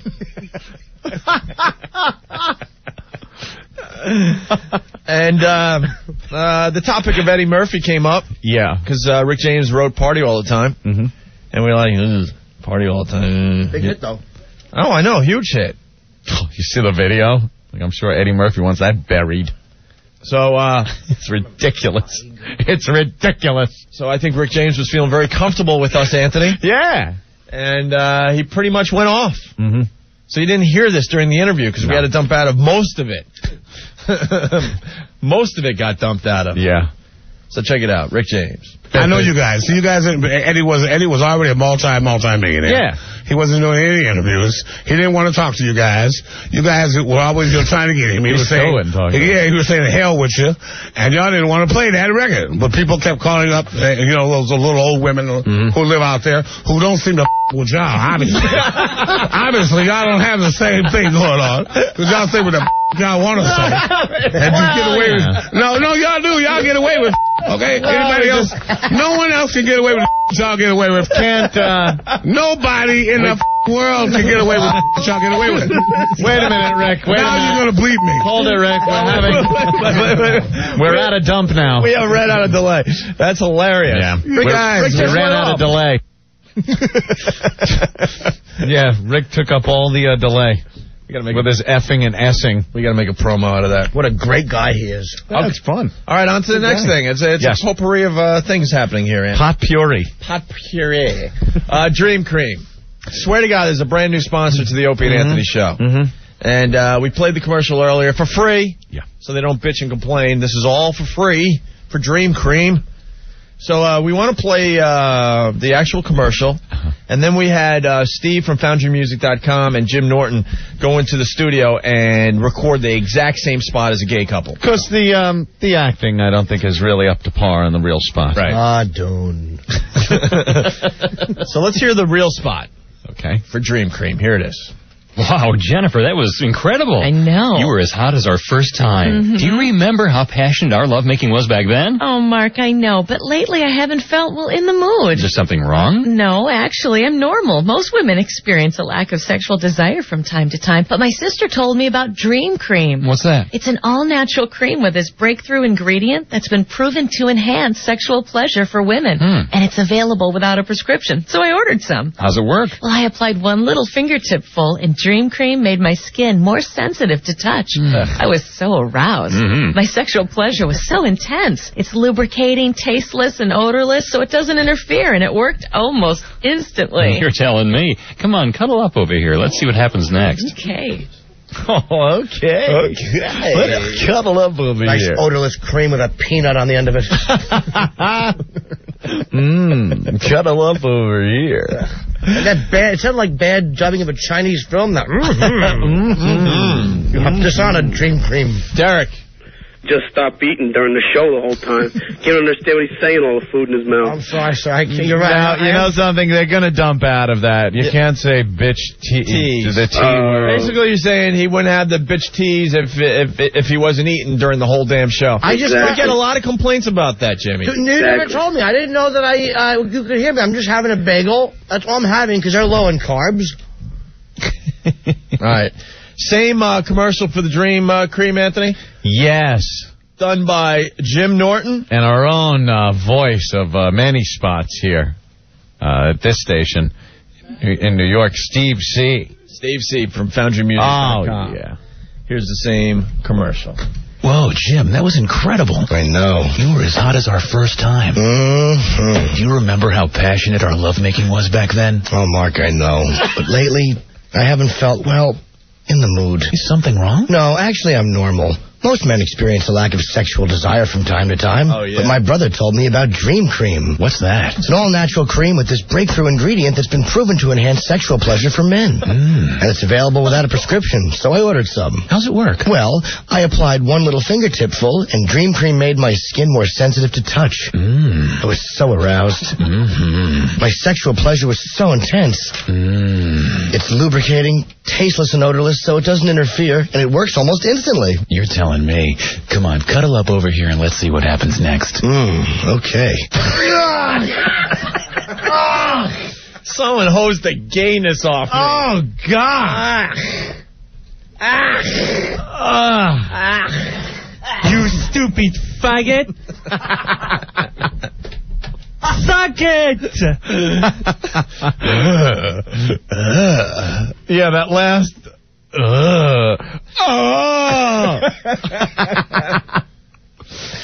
You hear me chewing? Yeah, you were chewing during the...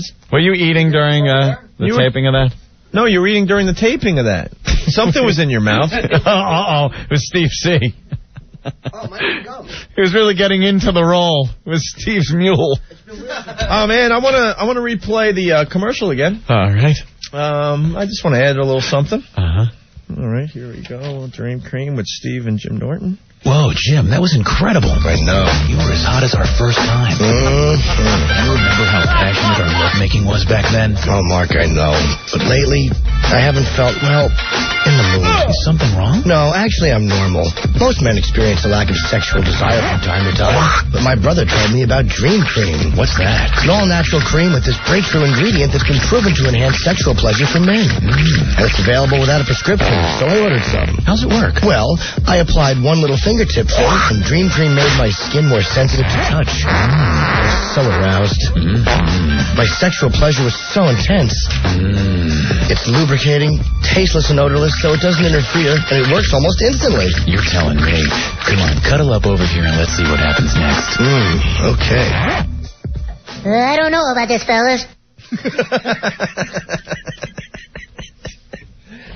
It's all gooey. Yeah. Oh, jeez. I don't want to get the AIDS, fellas. Yeah. I think this is a bad idea, fellas. I feel woozy. How about a nice bucket of AIDS? Sean, what's going on? Yeah, I finally figured out what the C in Steve C stands for. What a homo. Way to tools. You're right, dude. He is a fag. Hooray for AIDS! Oh, God. All right. Can we move on to the next bit? Yeah. Wait, what? Goddamn Butters. I don't even know if this is funny today. I'm having a ball. All right. What's her name again? Her name is Steph. Steph called us yesterday, Anthony. She wants in on the 55-gallon drum challenge. We're like, we got all our contestants. But then she came up with a really good idea. So then we're thinking, okay, what the hell? Instead of 9 girls, maybe we'll have 10. So she's coming down. Well, she's here now. She's got chocolate pudding or chocolate syrup. We're going to wipe it all over the inside of the toilet bowl there, Anthony. Right. Just above the water. She's going to put her face in the toilet bowl, lick the whole damn thing. And that will qualify her for the 55-gallon drum challenge, which goes down tomorrow. One girl walks away with $2,000. You, the listener, get to come by tomorrow with all your crazy things you want us to throw into the drums. Yeah. One person tomorrow that brings down something really, really crazy will win a trip to WrestleMania. Mm-hmm. Does that say it all? Yeah, that says it all. All right. So let's bring her in. She's got nice bags. Yeah. Nice cheeks. She's got nice boobs. Yeah, she's sexy. Hey, how you doing? Hi. Wow, you're going to lick stuff out of a toilet bowl? That makes it even hotter. What's up, Norton? His hand's in his pocket, he's working it. Take that as a compliment. You know, most people would be offended by a guy looking at you, shoving his hand in his pocket and fooling with his mule. It's a compliment. It's just like if he would have said to you, wow, you look lovely. Yes. That's his way of saying That's my way of saying, what'd you do to your hair? Yeah, exactly. Does your boyfriend allow you to wow? Mm-hmm. Can we see? Can I say hi to him? Yeah. Hi, Ian. Yes. And how old are you? 23. Oh. Whoa, wow, there you go. That's deceiving. That's why we call it wow. One has a little door That's knocker. a little deceiving. I thought they were going to be smaller than that. Really? Based on what she's wearing. Nice. Yeah. Oh, yeah, Steve C needs it for foundrymusic.com. What's the Oh. Well, that won't make it on the radio. Oh, but, boy, how about that? We can't even say that on the... My bad. That's okay. It says TT. Yeah, TT. Yeah. All right. How long are you dating this guy? 5.5 years. Wow. Yeah. How about that? He's a good kid. Yeah? He's a good kid. All right, so you want to do this for the 55-gallon drum challenge? Yep, let's do it. Wow. Have you ever licked anything from a toilet bowl before? We usually ask, like, have you ever done, and then whatever they're going to do. We've been... like the lamb brain thing. I said, have you ever eaten lamb brains before to the girl? But, yeah, that's kind of silly even asking. We've been preparing the toilet bowl today. Really? I haven't flushed once during a week. We had a crunch marathon today. Did Pete have his morning dump today? Yes, he did. I moved my bowels at approximately 11:30.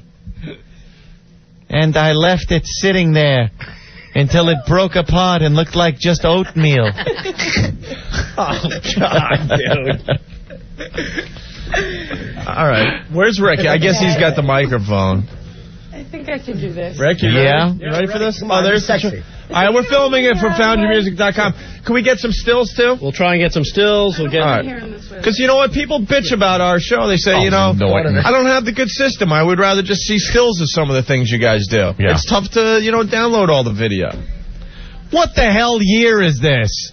That's what they tell me, Ed. Back in the older days, you used to take a long time to download, and the quality sucked. Nowadays, it doesn't take much of a system to view quality video on the internet. Why don't you just send in envelopes and we'll mail you still photos? Don't say you want still Not photos. to you, because you won't open them. Yeah. If you want still photos, go to a crappy site like eatabullet.com. So what's that got to do? I don't like that jabs at April 18th at Town Hall. I don't want to hear any of those stuff. I don't like it.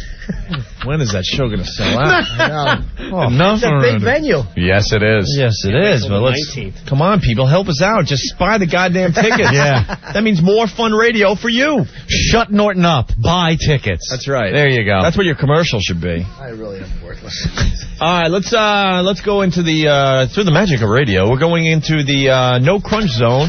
How dangerous is this? She wants Norton to hold her hair back so it doesn't go in the toilet. How tempted is he going to be to shove her face in the water till she's dead? I heard a scream already. Yeah. What's the problem? She probably didn't like the look of the toilet and the bathroom. It's disgusting. And no joke, we haven't flushed it in hours. Yeah. Why does it sound like the weather broadcast channel from a hurricane? Because they're moving the mic around. Rick? Yo. All right. I'm going to cover the toilet now. With what? Oh, with the chocolate. Hey, Rick. Yeah. Yeah, it's got to be a ring. Well, what are we thinking here, Ann? An inch above water? As close to the water line as you can get. Yeah, that's what I'm going to do. And where her tongue might actually have to go into the water. I already left the drop in here, and it just looks vile. Oh, good. Yes, just smear it. And how long? Should it go around the whole bowl? I'm doing the whole bowl. Yeah, okay. Then she's going to have to do one lap around the bowl. One lapping lap. 1 or 3. What? One lap around the bowl, right? Yeah, one good ring of chocolate. All right, I'm covering. I've got at least an inch thick, high. Hold on, I got to see this. Ring around the bowl. Take a look, Opie. And then when you're done, come back here, entertain the crowd, and I will go and take a look, because I got to see this. Toilet bowls are friggin' disgusting. And it doesn't matter how much you clean them. It doesn't matter that you flushed. I can't imagine the bacteria. Anthony? Yes. I could barely hear you, but I'm looking at the toilet. This is really, really rank. Everyone knows this is probably like the bathroom you'd see at a crack house. I was thinking more bathroom you'd see at like Penn Station. Yeah, okay, a bathroom in a train station, right. It has kind of a Silent Hill look to it. If you've ever played Silent Hill. It's dirty, and you can never imagine it being clean. This, it looks like the guy that might have used the bowl had a real problem. You know when you open up the stall in a bathroom, say at the Grand Central Station or someplace like that, and you get surprised when you look in? Yeah. And you see that log that's been there, and it completely broke apart, so the water just has a color to it? Right. That's what we're looking at. You're making me sick, dude. You want to check it out? Yes, definitely. All right, hold on. He'll be making his way back. I want to see what this looks like. Yeah. And when you come in here, you're going to see that now the water on top has got like an oil base to it. Oh, really? It's like an oil slick? Whatever residue was on the sides of the bowl has now melded with the chocolate. And there's some kind of chemical reaction going on. Well, you know what happens, too? The water will leach up the chocolate. I'm back in the studio. It's disgusting. Go check it out. Let me take a look. And just stay there for the bit. And yeah. I got to give you a little No, I can't say it. Oh, okay. What? When she's doing Oh, right. Okay. I got you. All right. There goes Ant to go. I'll wait a little while. Yeah, I understand. All right. We're filming this for FoundryMusic.com. Let's take a look-see. Ant's in the no crunch zone. Oh, that's wow. Yeah. That does look like the bathroom that you see at a train station. Yeah. The one you just open the stall and go, oh my God, slam it. Right. All right. Well, I can't hear Opie either. Huh? No headphones? No, you can hear. Oh, there you go. I wasn't saying anything. A little monitor in here. I wasn't saying anything. Oh, okay. Well, that's why I thought I couldn't hear you. I don't know what to say when you're not in the studio. Are you Are you ready, Steph? I feel like I should be playing Let's records. just do this. She's getting a little. Aren't you getting a little? You're getting a little leery of this now, right? Yeah, but I can handle it. You can handle it though. All right. Hey, Ann, Norton's going to hold your hair and your head under the water. And we're going for one lick around the whole bowl, right? Oh, hold on. Yes, Opie, yes. We're going for one lick all the way around? One lick around the complete circumference of said turlet. And she'll be That's okay. Take your time. She'll be in the 55-gallon drum challenge. All right, Ann, we're ready over here. Okay, and Steph, if you would, start licking the inside of that toilet bowl. Norton's holding her hair back, Opie. Okay. She's in the toilet. All right. Oh my. Oh no, that ain't helping. That ain't working. Her hair is getting in the chocolate and in the water. She can't get to the Opie. Yeah. She cannot get to the back part of the toilet. You know the part that really gets stained when you blast a nice one out. Uh-oh. Is she gagging? Are you okay? You okay? Your head slipped and you hit, and your face went right in the toilet water, didn't it? The chocolate. How is it, Steph? What does it taste like? Chocolate syrup. And toilet? You got chocolate on my hand. This is disgusting. You got toilet on my chocolate. You can't get back there? You can't bend your head? What if we hold you up by your legs? Aunt. Hey, she's got a tat on her ass. How about if she takes her finger? It's a Jap, what is that, Jap writing on your butt crack? You know what that says in Japanese? Toilet liquor. I'm teasing, of course. Hey, Aunt. Yes. Have her take her finger and get the back side of the bowl. Oh, you could scoop some with your finger. Opie, what a great idea. Why didn't we think of that? There she goes. She's taking her finger. Oh, she just did it. Now get your face in there and get that part. And see the back? Oh, my God, Opie, that was the sickest idea, but it worked. And is it time? Yeah. Okay. All right, here we go.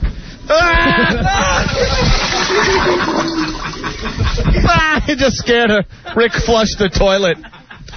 All right, Steph, I gotta say, you've accomplished your mission.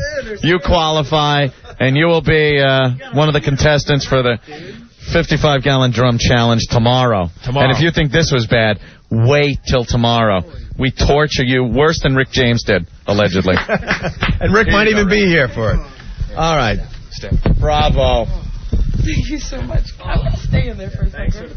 Oh, man, that wasn't even right. There was something really sexy about a girl putting her head in the toilet. Yeah. Really sexy. Yeah.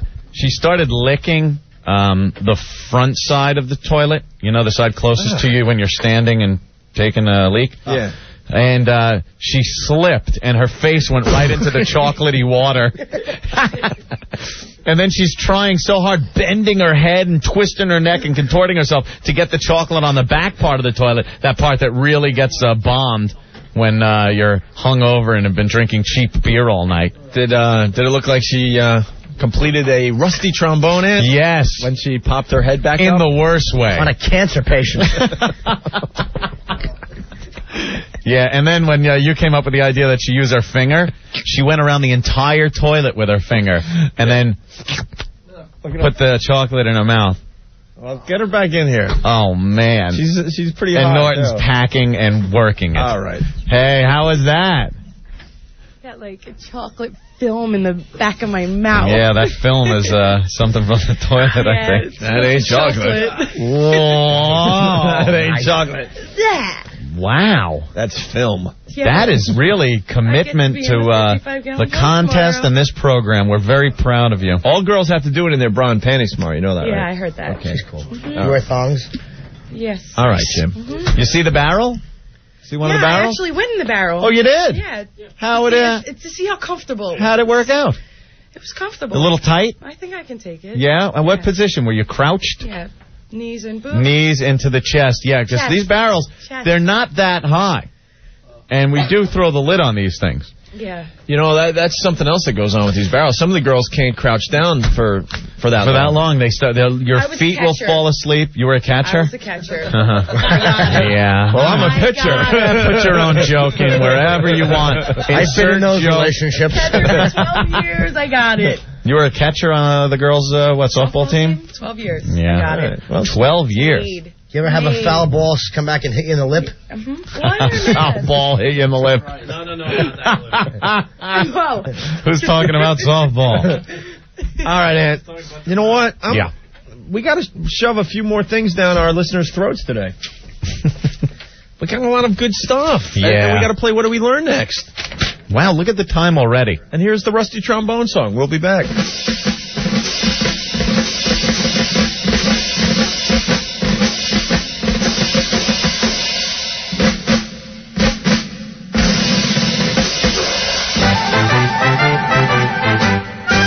A rusty trombone is best with the filthy whore. She'll reach around and get you off with her hand.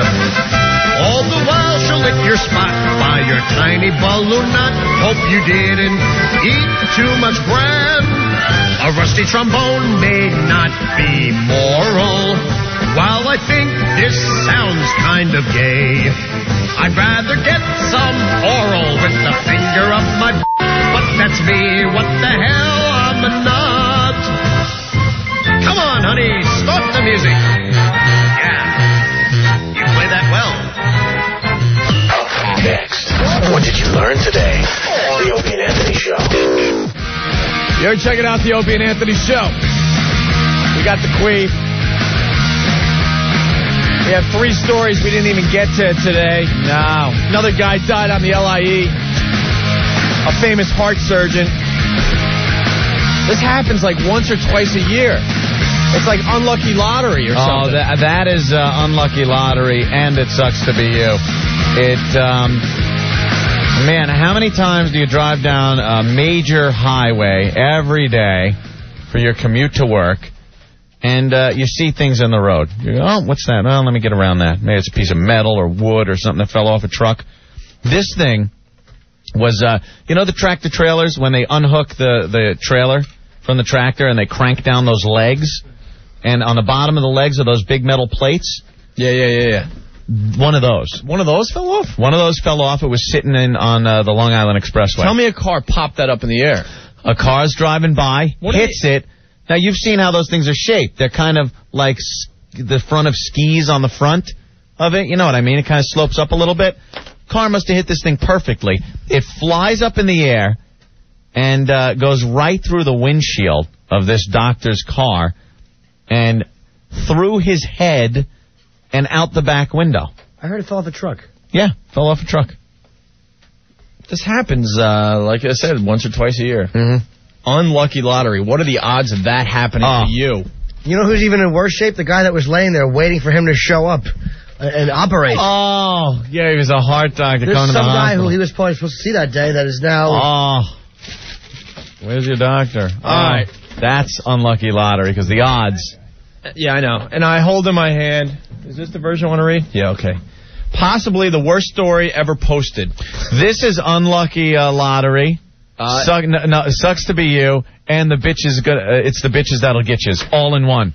It's a combo platter? Combo platter. All 3 in one. Fort Worth, Texas. It's off the AP, so it has to be true. Right. A prosecutor in Fort Worth, Texas says, maybe we've just redefined inhumanity. Mm-hmm. Listen to this. This comes after police arrested a 25-year-old woman, a nurse's aide, in a man's hit-and-run death. Police told the Fort Worth Star-Telegram that the victim was trapped in the broken windshield of the car that hit him for at least 2 days. 2 days. Begging for help before he finally died of blood loss and shock. Yeah. So I guess the guy's, on the side of the road walking or whatever. This nurse aide comes flying by, hits him. He gets trapped in the windshield. Yeah, she said she was drinking and using drugs. Using drugs, and she hits the guy, and his body head first goes through the windshield. So now he's stuck in the windshield. So he's stuck in the windshield. His front half is in the car through the windshield. His legs are on the hood of the car. Right. She continues to drive home. With him through the windshield. A police statement says she panicked, and with the man still lodged in the windshield, she drove a few miles to her home, parked in her garage, and ignored his pleas for help until he died. He's in the garage going, well, help me, hello. His body was later dumped. Yeah. Police say the woman told them she occasionally went into the garage apologizing to the victim. Apologize. Waterdoodle. Apologize. I'm so sorry I hit you while you were walking. Now you're in my windshield. Waterdoodle. I'd offer you a bone dry. This ends with, but I might get in trouble there. This ends with, the impact had hurled him headfirst through the windshield, his broken legs sticking out onto the hood. So all he had at the time was just broken legs. Waddle-doodle, no wonder they drive around with them stuck in their windshields. Holy ass. What? He couldn't get out, though? He couldn't use his arms? He could. Well, the guy was hit by a car and thrown through the windshield. He's got broken legs, and basically he was stuck. I was very injured. It hurt me. I was sticking through the windshield. She did nothing but apologize to me. And I was very injured. I couldn't crawl out. My shoes were on the hood, and my glasses were inside. I couldn't reach them. She should just be shot. She, let's see. There's other things, too. She, you know how they got a line on this woman? She would go out and start talking about it to her friends and coworkers. That's how they're saying they got a line on it. And some acquaintances of the woman helped remove the body, put it in the trunk of another car, drove to Cobb Park. They dumped it, and 2 men found the body. There was one other little tidbit. The car seats were removed and found in her backyard. One of them burned, so she's trying to get rid of any evidence. And here's something. The guy was a homeless guy. Poor little homeless guy walking around the streets. Doesn't that all of a sudden make it that it isn't as bad? I mean, it's a terrible, terrible thing because it's a human being. It's a human being and all. But for some reason, you know, I'm guilty of thinking it's like, oh, okay, it was a homeless guy. That just took every ounce of annoyance away from me. If he wasn't sticking through the windshield, he would have been washing it with a dirty rag. Probably happy for the ride. That's horrible. At least he was warm in the garage, not outside in the cold. Mike, and here's the attorneys again stepping in. The woman's attorney, Shantae Mallard, her name was. Oh, guilty. Yeah. Yeah, you know how those foul fish are. What? Wow. What did I say? That's a callback. I don't think I said anything, quite frankly. I think I'm stupid, but that's a callback. Well, this shyster lawyer says the woman's arrest on murder charges was premature. What would you call that? That's murder. She hit the guy. He's in the windshield to drive home and then come out and apologize every so often. That's like murder and cruel and inhuman treatment. How could he not use his arms to get out, though? I know. You would think he would do it. He was probably like, hey, whoa, I'm hurt real bad. You know? He was probably a homeless, drunk guy, so couldn't move. I don't know. I wasn't there, Jim. It's a sick story. But for some reason, he couldn't get out. Let's play What Do We Learn on the Opie and Anthony Show. Very interesting. Oh, you want to hear the queef real fast? Yeah. Let's hear that. A teen queef from VA today, Anthony. Yeah. And it sounded something like this. We'll just do the quick version. Here it is, this girl. Lisa. Yeah. From VA, whenever you're ready there. All right, I hope I can do this for you guys. Okay, shh. Put the phone close. Shh. Mm-hmm.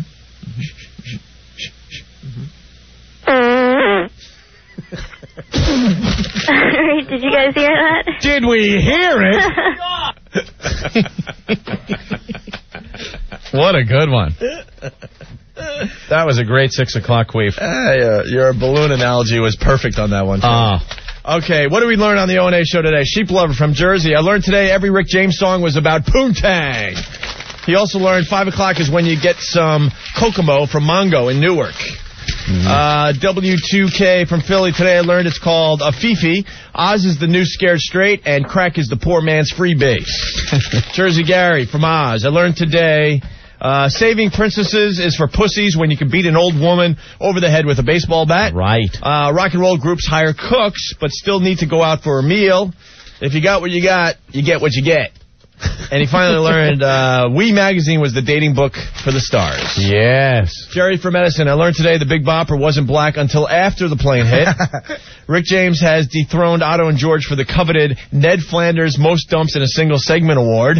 Norton Blue won at ABC, and if he hadn't stopped there, he might have got the part. And Norton reads commercials like Jason Williams handles a shotgun.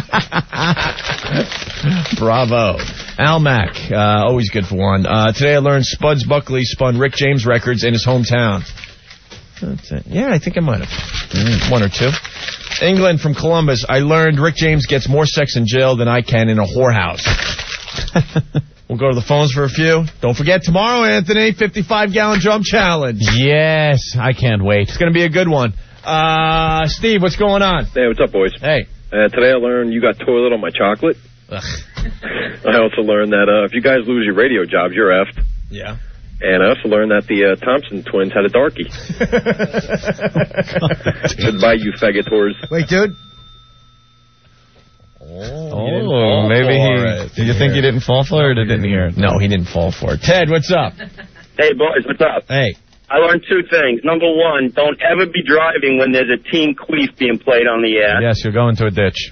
And the other thing is, there's no fun in having a guy hanging out in your windshield unless you can talk about it. Jesus. Thank you. All right. Anthony, you're next. Yo, what's up, Opie and Anthony? How you doing? Hey. All right, this one goes out to Norton. I learned that there's nothing funnier than prosthetic limbs falling off when you're running when someone screams fire. Jesus. Stinky room! Wait, Yes, Anthony. Chris, what did we learn today? All right, real quick. I learned Norton was chewing on Steve C.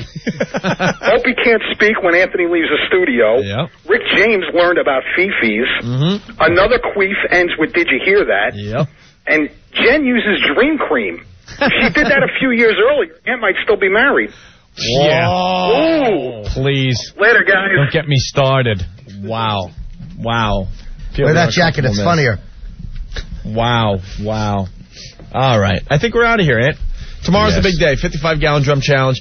Don't forget, we got a trip to WrestleMania to give away to the person that brings by the most interesting thing that we're going to throw into the barrels. Oh, we do? That's great. That's good. Yeah, no, how's your kitten? Seriously? How's your kitten? I'm acting. Yes. So we'll decide what the most interesting thing is, and we'll give you a trip to WrestleMania. Right. All right? What time should... Shut up. Just come down with your stuff tomorrow. Yeah. Okay? Anthony, audio of the guy stuck in the windshield in this lady's garage. Who you? I ain't calling you, lady.